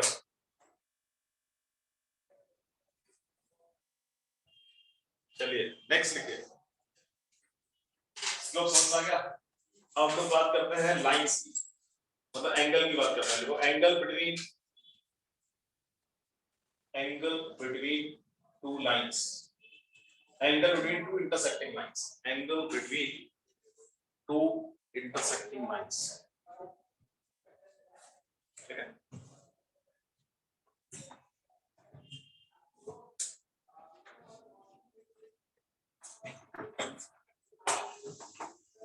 तो वैसे तो हम लोग यहाँ xy प्लेन में ही पढ़ रहे हैं सब कुछ, एक कॉमन प्लेन ही है हमारा, इस प्लेन से बाहर तो कुछ है नहीं, जो यही हमारा xy प्लेन है। तो या तो इसमें लाइंस अगर पैरेलल होंगी तो एंगल के बीच में क्या होगा, 0, नॉन इंटरसेक्टिंग लाइंस है और कैसी है, नॉन इंटरसेक्टिंग भी तो इसका मतलब पैरेलल ही होगी ना फिर, है ना। तो पैरेलल लाइंस के बीच में एंगल क्या होगा, 0, और अगर नॉन पैरेलल है फिर तो कहीं ना कहीं वो क्या करेगी, इंटरसेक्ट ही करेगी, कुछ ना कुछ एंगल हमको मिलना ही है, क्योंकि एक ही प्लेन में रहना है, प्लेन के बाहर नहीं आना। 3D में ऐसा पॉसिबल है कि लाइंस नॉन पैरेलल होंगी तो नॉन इंटरसेक्टिंग भी हो सकती है, 3D में हो सकती है कि नहीं। 3D मतलब जैसे मान ली ये रूम है, रूम में अगर हम लोग ये वाला डायगोनल है ना, ये एक लाइन होगी और एक उस कॉर्नर से नीचे वाले कॉर्नर को मिला दें, तो कहीं ये दोनों मीट करेंगे क्या, नहीं करेंगे ना। ये ऐसे जाएगा ऊपर से और वो उधर से जाएगा, जबकि ये दोनों कैसे हैं, नॉन पैरेलल, ये कहीं भी मीट नहीं करता। आई बात समझ में। लेकिन यहाँ हम लोग जो भी देख रहे हैं वो सब क्या है, एक ही प्लेन में है, तो इसलिए नॉन पैरेलल रहेगा तो कहीं ना कहीं उसको फिर इंटरसेक्ट करना ही, ठीक। चलिए तो एंगल बिटवीन टू लाइंस भी लिख दीजिएगा तो कोई दिक्कत नहीं, ठीक है। चलिए अब एंगल निकालेंगे कैसे, है ना, क्या फॉर्मूला है वो जनरेट करें। तो फिर से देखिए ये एक्स एक्सिस, ये लाइन और एक लाइन कुछ ऐसा बना दी मैंने, ठीक। ये है लाइन, इसका स्लोप है m1 और ये लाइन नंबर 2, इसका स्लोप है m2, ठीक। स्लोप की जरूरत पड़ेगी हम लोग, तो एक का स्लोप m1 है, एक का स्लोप m2 है। Angle between these two lines, मान लिया वो एंगल है सपोज ये कितना थीटा, ठीक है, ये थीटा एंगल है, ये ना ये लाइन के बीच में ये एंगल बन रहा होगा कुछ थीटा, दूसरा एंगल भी बनेगा कुछ पाई माइनस थीटा, पहले एक निकालते हैं फिर दूसरा भी मिल जाए, ठीक। चलिए तो जैसे ये m1 स्लोप की लाइन है तो उसका इधर स्लोप एंगल होगा, मान लिया वो एंगल कितना है अल्फा, स्लोप पता था एंगल भी पता होगा, ऐसे ही है बीटा, है ना। ये अल्फा और ये कुछ स्लोप एंगल थीटा, तो थीटा मिल सकता है कि नहीं? थीटा कितना होगा फिर इस फिगर से बता दो ना, from figure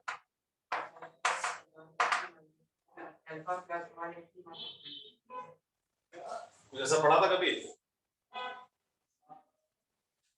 alpha beta theta में रिलेशन होता है क्या? Sir alpha plus theta equal to theta, exterior angle equal to sum of two interior opposite angle, और थीटा जो है DOA से इसके इक्वल वर्टिकली रिप्रेजेंटेड। थीटा अगर मुझे निकालना है तो थीटा इक्वल्स टू क्या होगा? Beta minus alpha, beta minus alpha, ये पढ़ा होगा ना, ये थीटा तो ये भी थीटा होगा, तो theta plus alpha equals to beta, तो वहां से थीटा क्या आ जाएगा? Beta minus alpha. ठीक, प्रॉपर्टीज हम बोलोगे ये थीटा मिल गया, लेकिन ऐसा तो हम लोग हर बार क्वेश्चन में नहीं ना कर पाएंगे कि दो लाइन हमको दे रखी है, फिर हम एंगल निकालने लगे और फिर हम ये डिफरेंस से थीटा निकालें क्या? तो हम लोग क्या चाहेंगे, ऐसा फॉर्मूला बना दें कि ये सब करने की जरूरत ना पड़े, सीधा स्लोप रखें और आंसर आ जाए, तो अब वो फॉर्मूला हम लोग बनाने जा रहे हैं। ठीक है, चलिए, तो theta equals to beta minus alpha, यही वो थीटा जो हमें चाहिए था।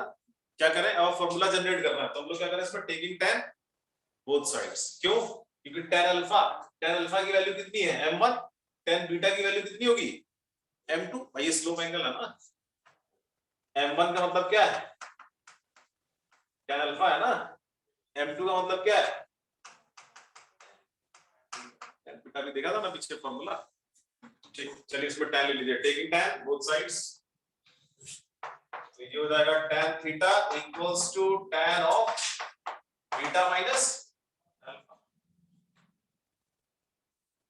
फॉर्मूला बनाने के लिए हम लोग कर रहे हैं, ठीक है। तो tan theta equals to, formula लगा दीजिए इधर, tan of a minus b का क्या फॉर्मूला होता है? tan a माइनस b का tan a plus tan b by 1 minus tan a plus 1 plus tan a tan b। क्या सर c कहां से आ गया?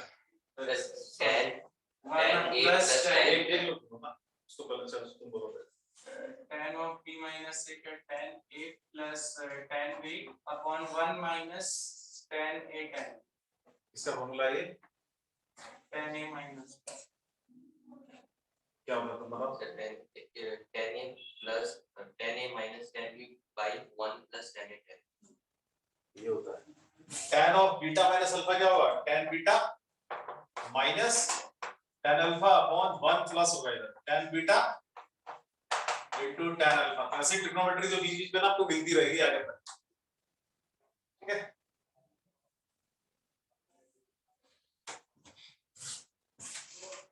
चलिए तो इधर आ गया tan थीटा।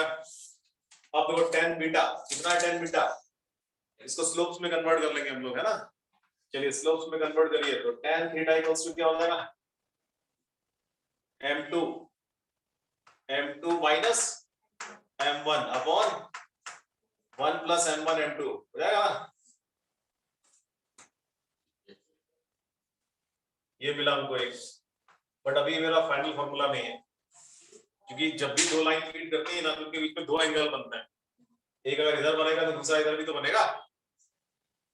अगर आप इसको लीजिएगा इसको नहीं लीजिएगा तो फिर वो बोलेगा ना कि हमको क्यों नहीं लिया भाई, ये थीटा है तो ये कितना होगा? 180 माइनस थीटा। तो अब जरा दूसरे एंगल के बारे में भी सोचते हैं, ठीक है। तो दूसरा एंगल ये हो जाएगा पाई माइनस थीटा। ठीक, इसके लिए फॉर्मूला देखते हैं क्या है ना। नाउ तो इसका भी हम लोग tan निकालते हैं, भाई एक एंगल थीटा है तो दूसरा पाई माइनस थीटा, तो इसका हम लोग tan निकालते हैं। तो tan of pi minus theta कितना आ रहा है? देखो ये जो सेकंड एंगल है इसका भी हम लोग tan निकालना है, तो tan पे इसकी वैल्यू क्या होगी? नहीं तो tan of pi minus theta को क्या लिख सकते हो? Minus tan theta. tan of pi minus theta क्या होता है? Minus tan theta. तो ये है फर्स्ट एंगल और ये सेकंड एंगल है, ये फर्स्ट एंगल का tan और ये सेकंड एंगल का tan। तो सेकंड एंगल का tan क्या आ रहा है? माइनस tan थीटा, और tan थीटा की वैल्यू ऑलरेडी ये है मेरे पास, तो ये तो इसका मतलब tan ऑफ सेकंड एंगल क्या आएगा देखो minus of m2 minus m1 upon 1 plus m1 m2 ये हो गया सेकंड। तो इस एंगल का tan और दूसरे एंगल का tan हम लोगों ने निकाला है तो दोनों में सिर्फ साइन का ही तो डिफरेंस है भाई। मैग्नीट्यूड तो सेम है, देखो जो चीज यहाँ है वही यहाँ भी है, बट यहाँ पे बाहर प्लस और यहाँ क्या दिख रहा है माइनस। तो इसका मतलब ये हुआ इन दोनों फॉर्मूले को क्या कर सकते हैं हम लोग मर्ज करके लिखते हैं। कैसे? फ्रॉम 1 and 2 फ्रॉम 1 and 2 कि अगर एंगल बिटवीन लाइंस अगर मान लिया सपोज थीटा है ना, तो हम लोग tan थीटा को क्या लिखे tan theta equal two plus minus m2 minus m1 upon 1 plus m1 m2। मतलब अगर आप प्लस साइन लीजिएगा तो आपको एक एंगल मिलेगा और आप माइनस साइन लीजिएगा तो दूसरा वाला एंगल आपको मिलेगा एंगल बिटवीन लाइंस में, ठीक। लेकिन अब हम लोग चाहते हैं कि नहीं यार क्या प्लस क्या माइनस, हम लोग चाहते हैं कि एक्यूट एंगल कब मिलेगा और ऑब्ट्यूज कब मिलेगा, है ना। जैसे आपको यहाँ फिगर में दिख रहा है ये एक्यूट एंगल और ये ऑब्ट्यूज एंगल दिख रहा है, तो हम कुछ ऐसा फॉर्मूला बनाएं कि एक्यूट एंगल जब चाहे तब मिले और जब चाहे ऑब्ट्यूज तो ऑब्ट्यूज एंगल मिले, ठीक। ऐसे रैंडम ना हो प्लस माइनस क्या, तो क्या करेंगे भाई tan थीटा, तो जब tan थीटा की वैल्यू पॉजिटिव आएगी इधर से तो थीटा फिर क्या होगा 0 से π/2 के बीच, मतलब एक्यूट एंगल मिलेगा। और जब ये नेगेटिव वैल्यू होगी तो फिर π/2 से पाई के बीच थीटा आपको मिलेगा। आई बात समझ में? तो अब क्या करते हैं लोग इसी फॉर्मूले में क्या लगा दें अंदर इधर मॉड, ये मैग्नीट्यूड तो सेम आना है, तो मैंने ये जो सब कुछ लिखा हुआ था ना इसको मॉड के अंदर रख दिया। तो मॉड रखने से क्या होगा अब ये अंदर वैल्यू कैसी आएगी पॉजिटिव, ये ओवरऑल ये वैल्यू कैसी हो जाएगी पॉजिटिव। अब जब आप प्लस साइन लोगे तो आपको क्या मिलेगा एक्यूट एंगल, इधर तो मॉड है, अब चाहे पहले m1 रखो या बाद में m1 रखो उससे कोई दिक्कत नहीं है, ओवरऑल मॉड लगा दिया ना तो अभी तो पॉजिटिव ही आना है। अब अगर आपसे कहे कोई कि नहीं एक्यूट एंगल बताओ इन लाइंस के बीच में, तो आपको पता है कि यहाँ प्लस साइन हमको लेना है मॉड ऑफ दिस, तो आपको एक्यूट एंगल ही मिलेगा लाइंस के बीच। माइनस साइन लोगे तो आपको ऑब्ट्यूज एंगल ही मिलेगा, तो अलग से दिमाग लगाने की जरूरत नहीं है, ठीक। तो ये हमारा फॉर्मूला है, देख लीजिए फाइनल फॉर्मूला सब बता दीजिए। मॉड के अंदर इसको रखना है और बाहर प्लस माइनस लगा देना है, प्लस साइन मतलब एक्यूट एंगल, माइनस साइन मतलब ऑब्ट्यूज एंगल, ठीक। और ये फॉर्मूला याद होना चाहिए सब।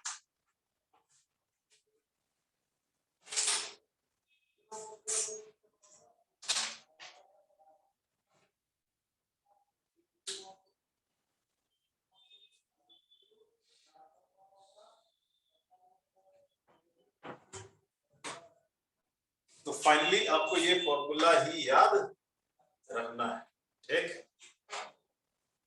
ये प्रोसेस ठीक है तो हुआ, बट ये फॉर्मूला याद रखना, उसका यूज समझ में आना चाहिए, कब एक्यूट कब ऑब्ट्यूज, ठीक है।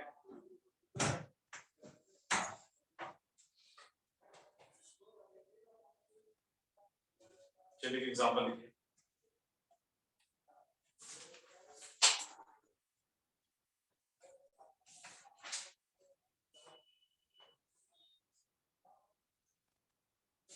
Find the acute angle.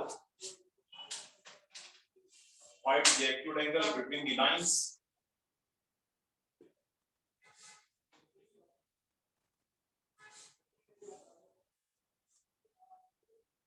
Find the acute angle between the lines having slopes.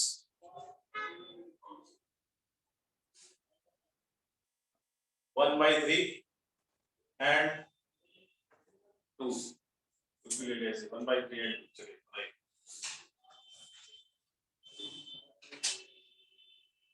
Acute angle क्या? सर 1/3 and 2 बोले ना। 1 by 3 and 2, एक लाइन का स्लोप 1 by 3 और दूसरे का 2 है, तो उनके बीच का एंगल आपको बताना है।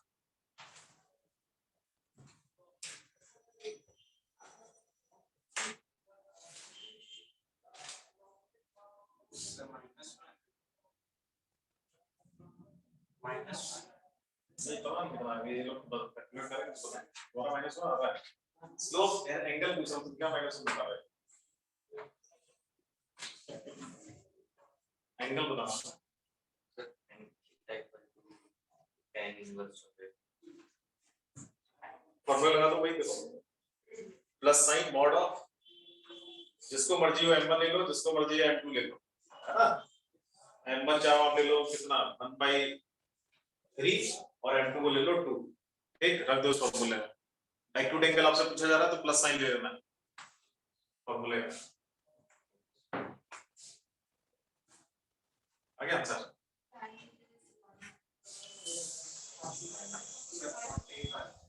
pi by 4.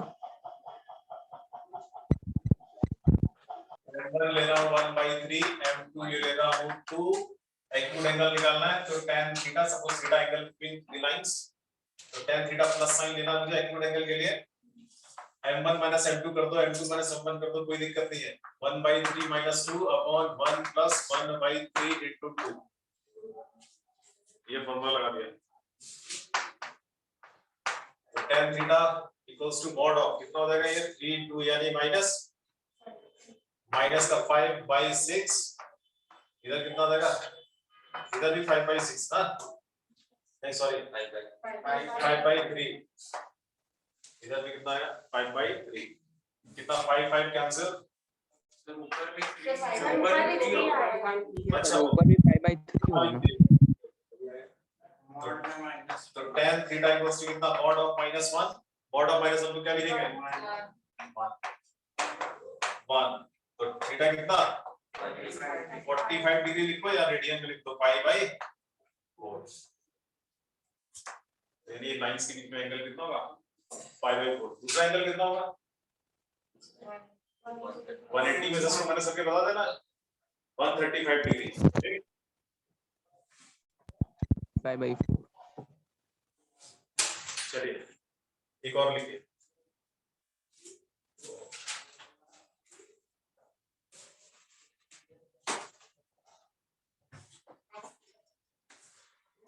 Find the slope of a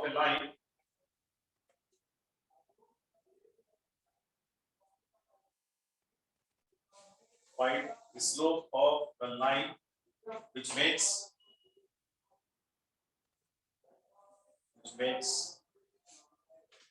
an angle 60 degree,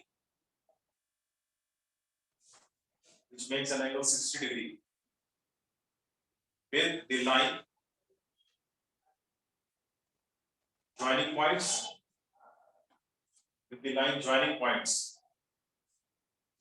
2, पहला पॉइंट लिखो 2, 3 and -4, 5।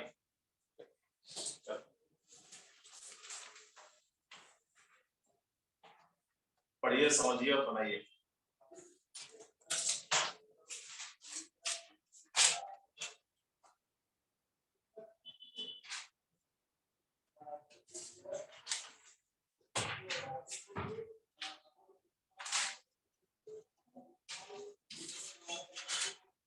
काफी लोग नए हैं आज, पहली बार तो क्या आदित्य, क्या नाम है तुम्हारा?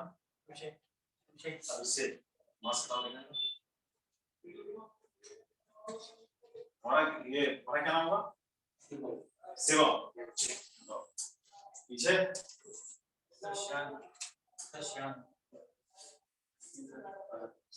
आयुष, माही, हाँ चलो, क्या हुआ नाम तुम्हारा? महविश। अच्छा, तो जरा हटाओ मास्क, चलो सुनना, ठीक, चलो नेक्स्ट। भूमिशा, अमृतेश, अच्छा, ये आप लोग पहली बार आए ना? तो फर्स्ट टाइम। अच्छा,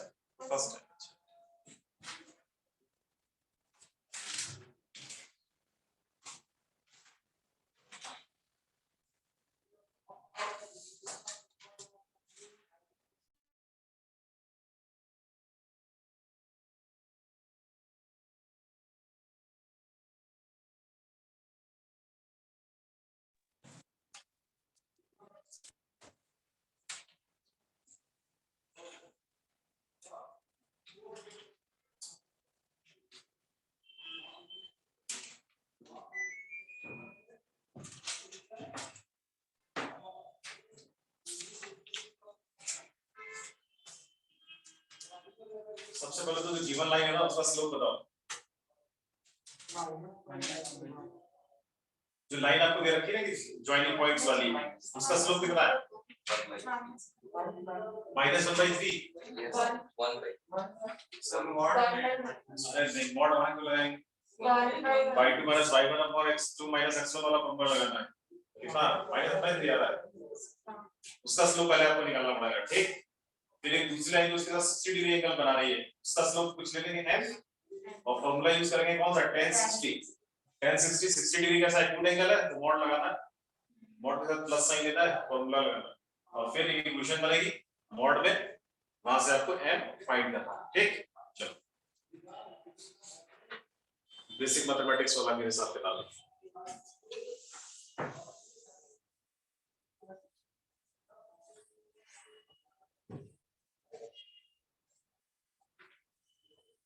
और ये सही कैलकुलेशन मिलेगी आपको जैसा इस क्वेश्चन में क्या है वाला लाइन, क्या क्या पॉइंट्स थे इसके? -4,5। सबसे पहले हम लोग इसी का स्लोप निकाल लेते हैं m1 5 - 3 तो 2 y2 - y1 upon x2 - x1 तो -4 -2 -6 आ जाएगा, इसका स्लोप आएगा -1/3। ठीक, सिंपल फार्मूला है y2 - y1 upon x2 - x1। दूसरी लाइन जो है वो इसके साथ 60 डिग्री का एंगल बना रही है ऐसे, और इसका स्लोप मुझे नहीं पता है तो इसका स्लोप ले लेंगे हम लोग m। ठीक, तो ये m मुझसे पूछा जा रहा है क्या होगा, तो मैं क्या करूंगा फॉर्मूला यूज करूंगा एंगल बिटवीन लाइंस। कितना एंगल इनके बीच में? 60 डिग्री है ना, तो tan 60 कैसा 60 डिग्री कैसा एंगल है? गुड एंगल, तो फॉर्मूला कौन सा? Plus mod of m1 - m2, तो m माइनस इसका स्लोप तो minus minus plus 1/3 upon 1 plus m1 m2 ना, दिस इनटू दिस, तो माइनस का m/3 यही ना होगा। फॉर्मूला लगाना है, किसी को भी m1 किसी को भी m2 ले लो, कोई दिक्कत नहीं है। ऐसा ना मॉड है मेरे पास, इस बार नहीं करना है, इस बार हम लोग तो ले दिया जाएगा। tan 60 मतलब कितना? √3। इसको सिंपलीफाई करो, ये कितना हो जाएगा? 3m + 1 अपॉन कितना? मॉड ऑफ ये कितना? 3 - m, यही ना। और इस टाइप के क्वेश्चंस तो सॉल्व किए हैं ना बेसिक मैथमेटिक्स में। मॉड ऑफ x अगर a है तो x क्या होता है? x = a और x = -a होता है ना, वही तो है। तो ये मॉड ऑफ x = a ही तो है, a पॉजिटिव है तो x = a होगा और x = क्या हो सकता है? -a हो सकता है। तो क्या आ जाएगा यहाँ से? 3m + 1 अपॉन 3 m क्या हो सकता है? √3 और 3m + 1 अपॉन 3 - m क्या हो सकता है? -√3। यहाँ से m देखो और यहाँ से m देखो, हो सकता है 2m का वैल्यू आपको मिले इधर इधर। ठीक, तो जितनी पॉसिबल लाइंस होगी वो सारे आपको मिलेंगे। क्रॉस मल्टीप्लाई करिए, m निकालिए। सर इसमें आप किसी को भी m1 m2 दे सकते हैं, किसी को भी। ठीक, इसको मैंने m1 ले लिया, इसको m2 ले लेंगे, m2 = है मॉड है इसलिए कोई प्रॉब्लम नहीं है, क्योंकि मॉड में ऐसा होता है ना, मॉड में आप a1 - a2 लिखो या आप a2 - a1 लिखो, एक ही बात। ठीक, क्योंकि मॉड लगा हुआ।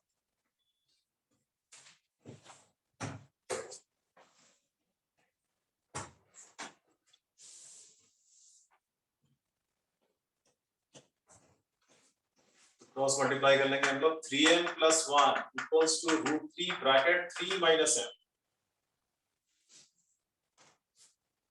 और यहां से आ जाएगा माइनस का √3m, इसको इधर शिफ्ट कर देंगे तो 3 + √3 * m = 3 √3 - 1, तो m की एक वैल्यू आ जाएगी 3 √3 -1/3 + √3, ऐसा कुछ आ रहा है क्या?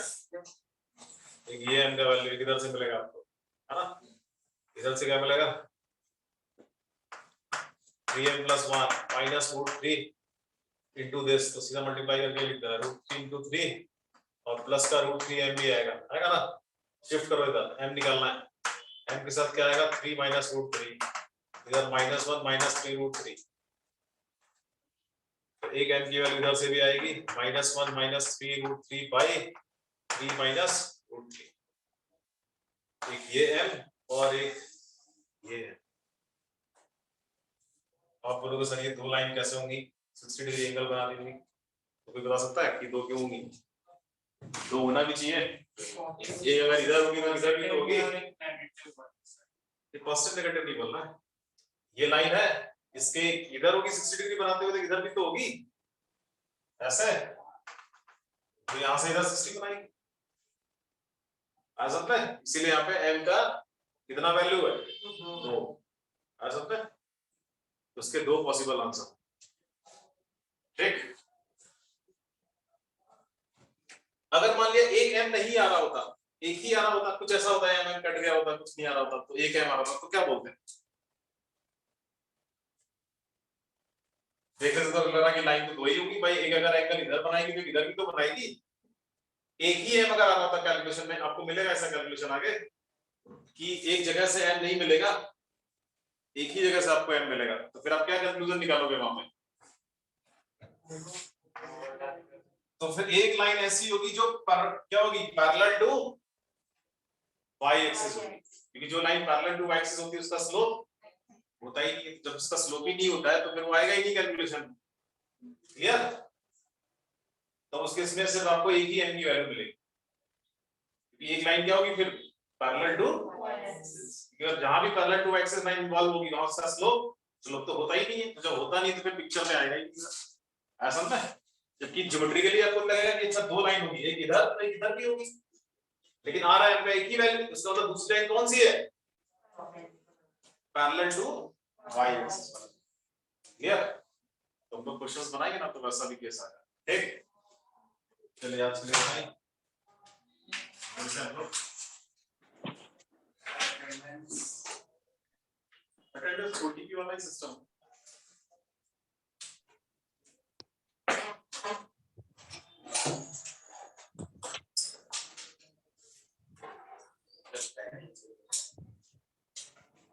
प्रैक्टिस सर प्रैक्टिस तो सेकंड फेज में स्ट्रेट लाइंस, नहीं वो मांगे तो फिर वो मांगे स्ट्रेट लाइंस का नहीं बोल रहे थे मांगे तो हाँ, सेकंड फेज में। ये लोग ये थोड़ा सा हो गया एरर, ये लोग पैकेज उसमें रखा नहीं है, तो जिन लोग के पास स्ट्रेट लाइन का पैकेज नहीं है ना वो ले नया, ठीक है।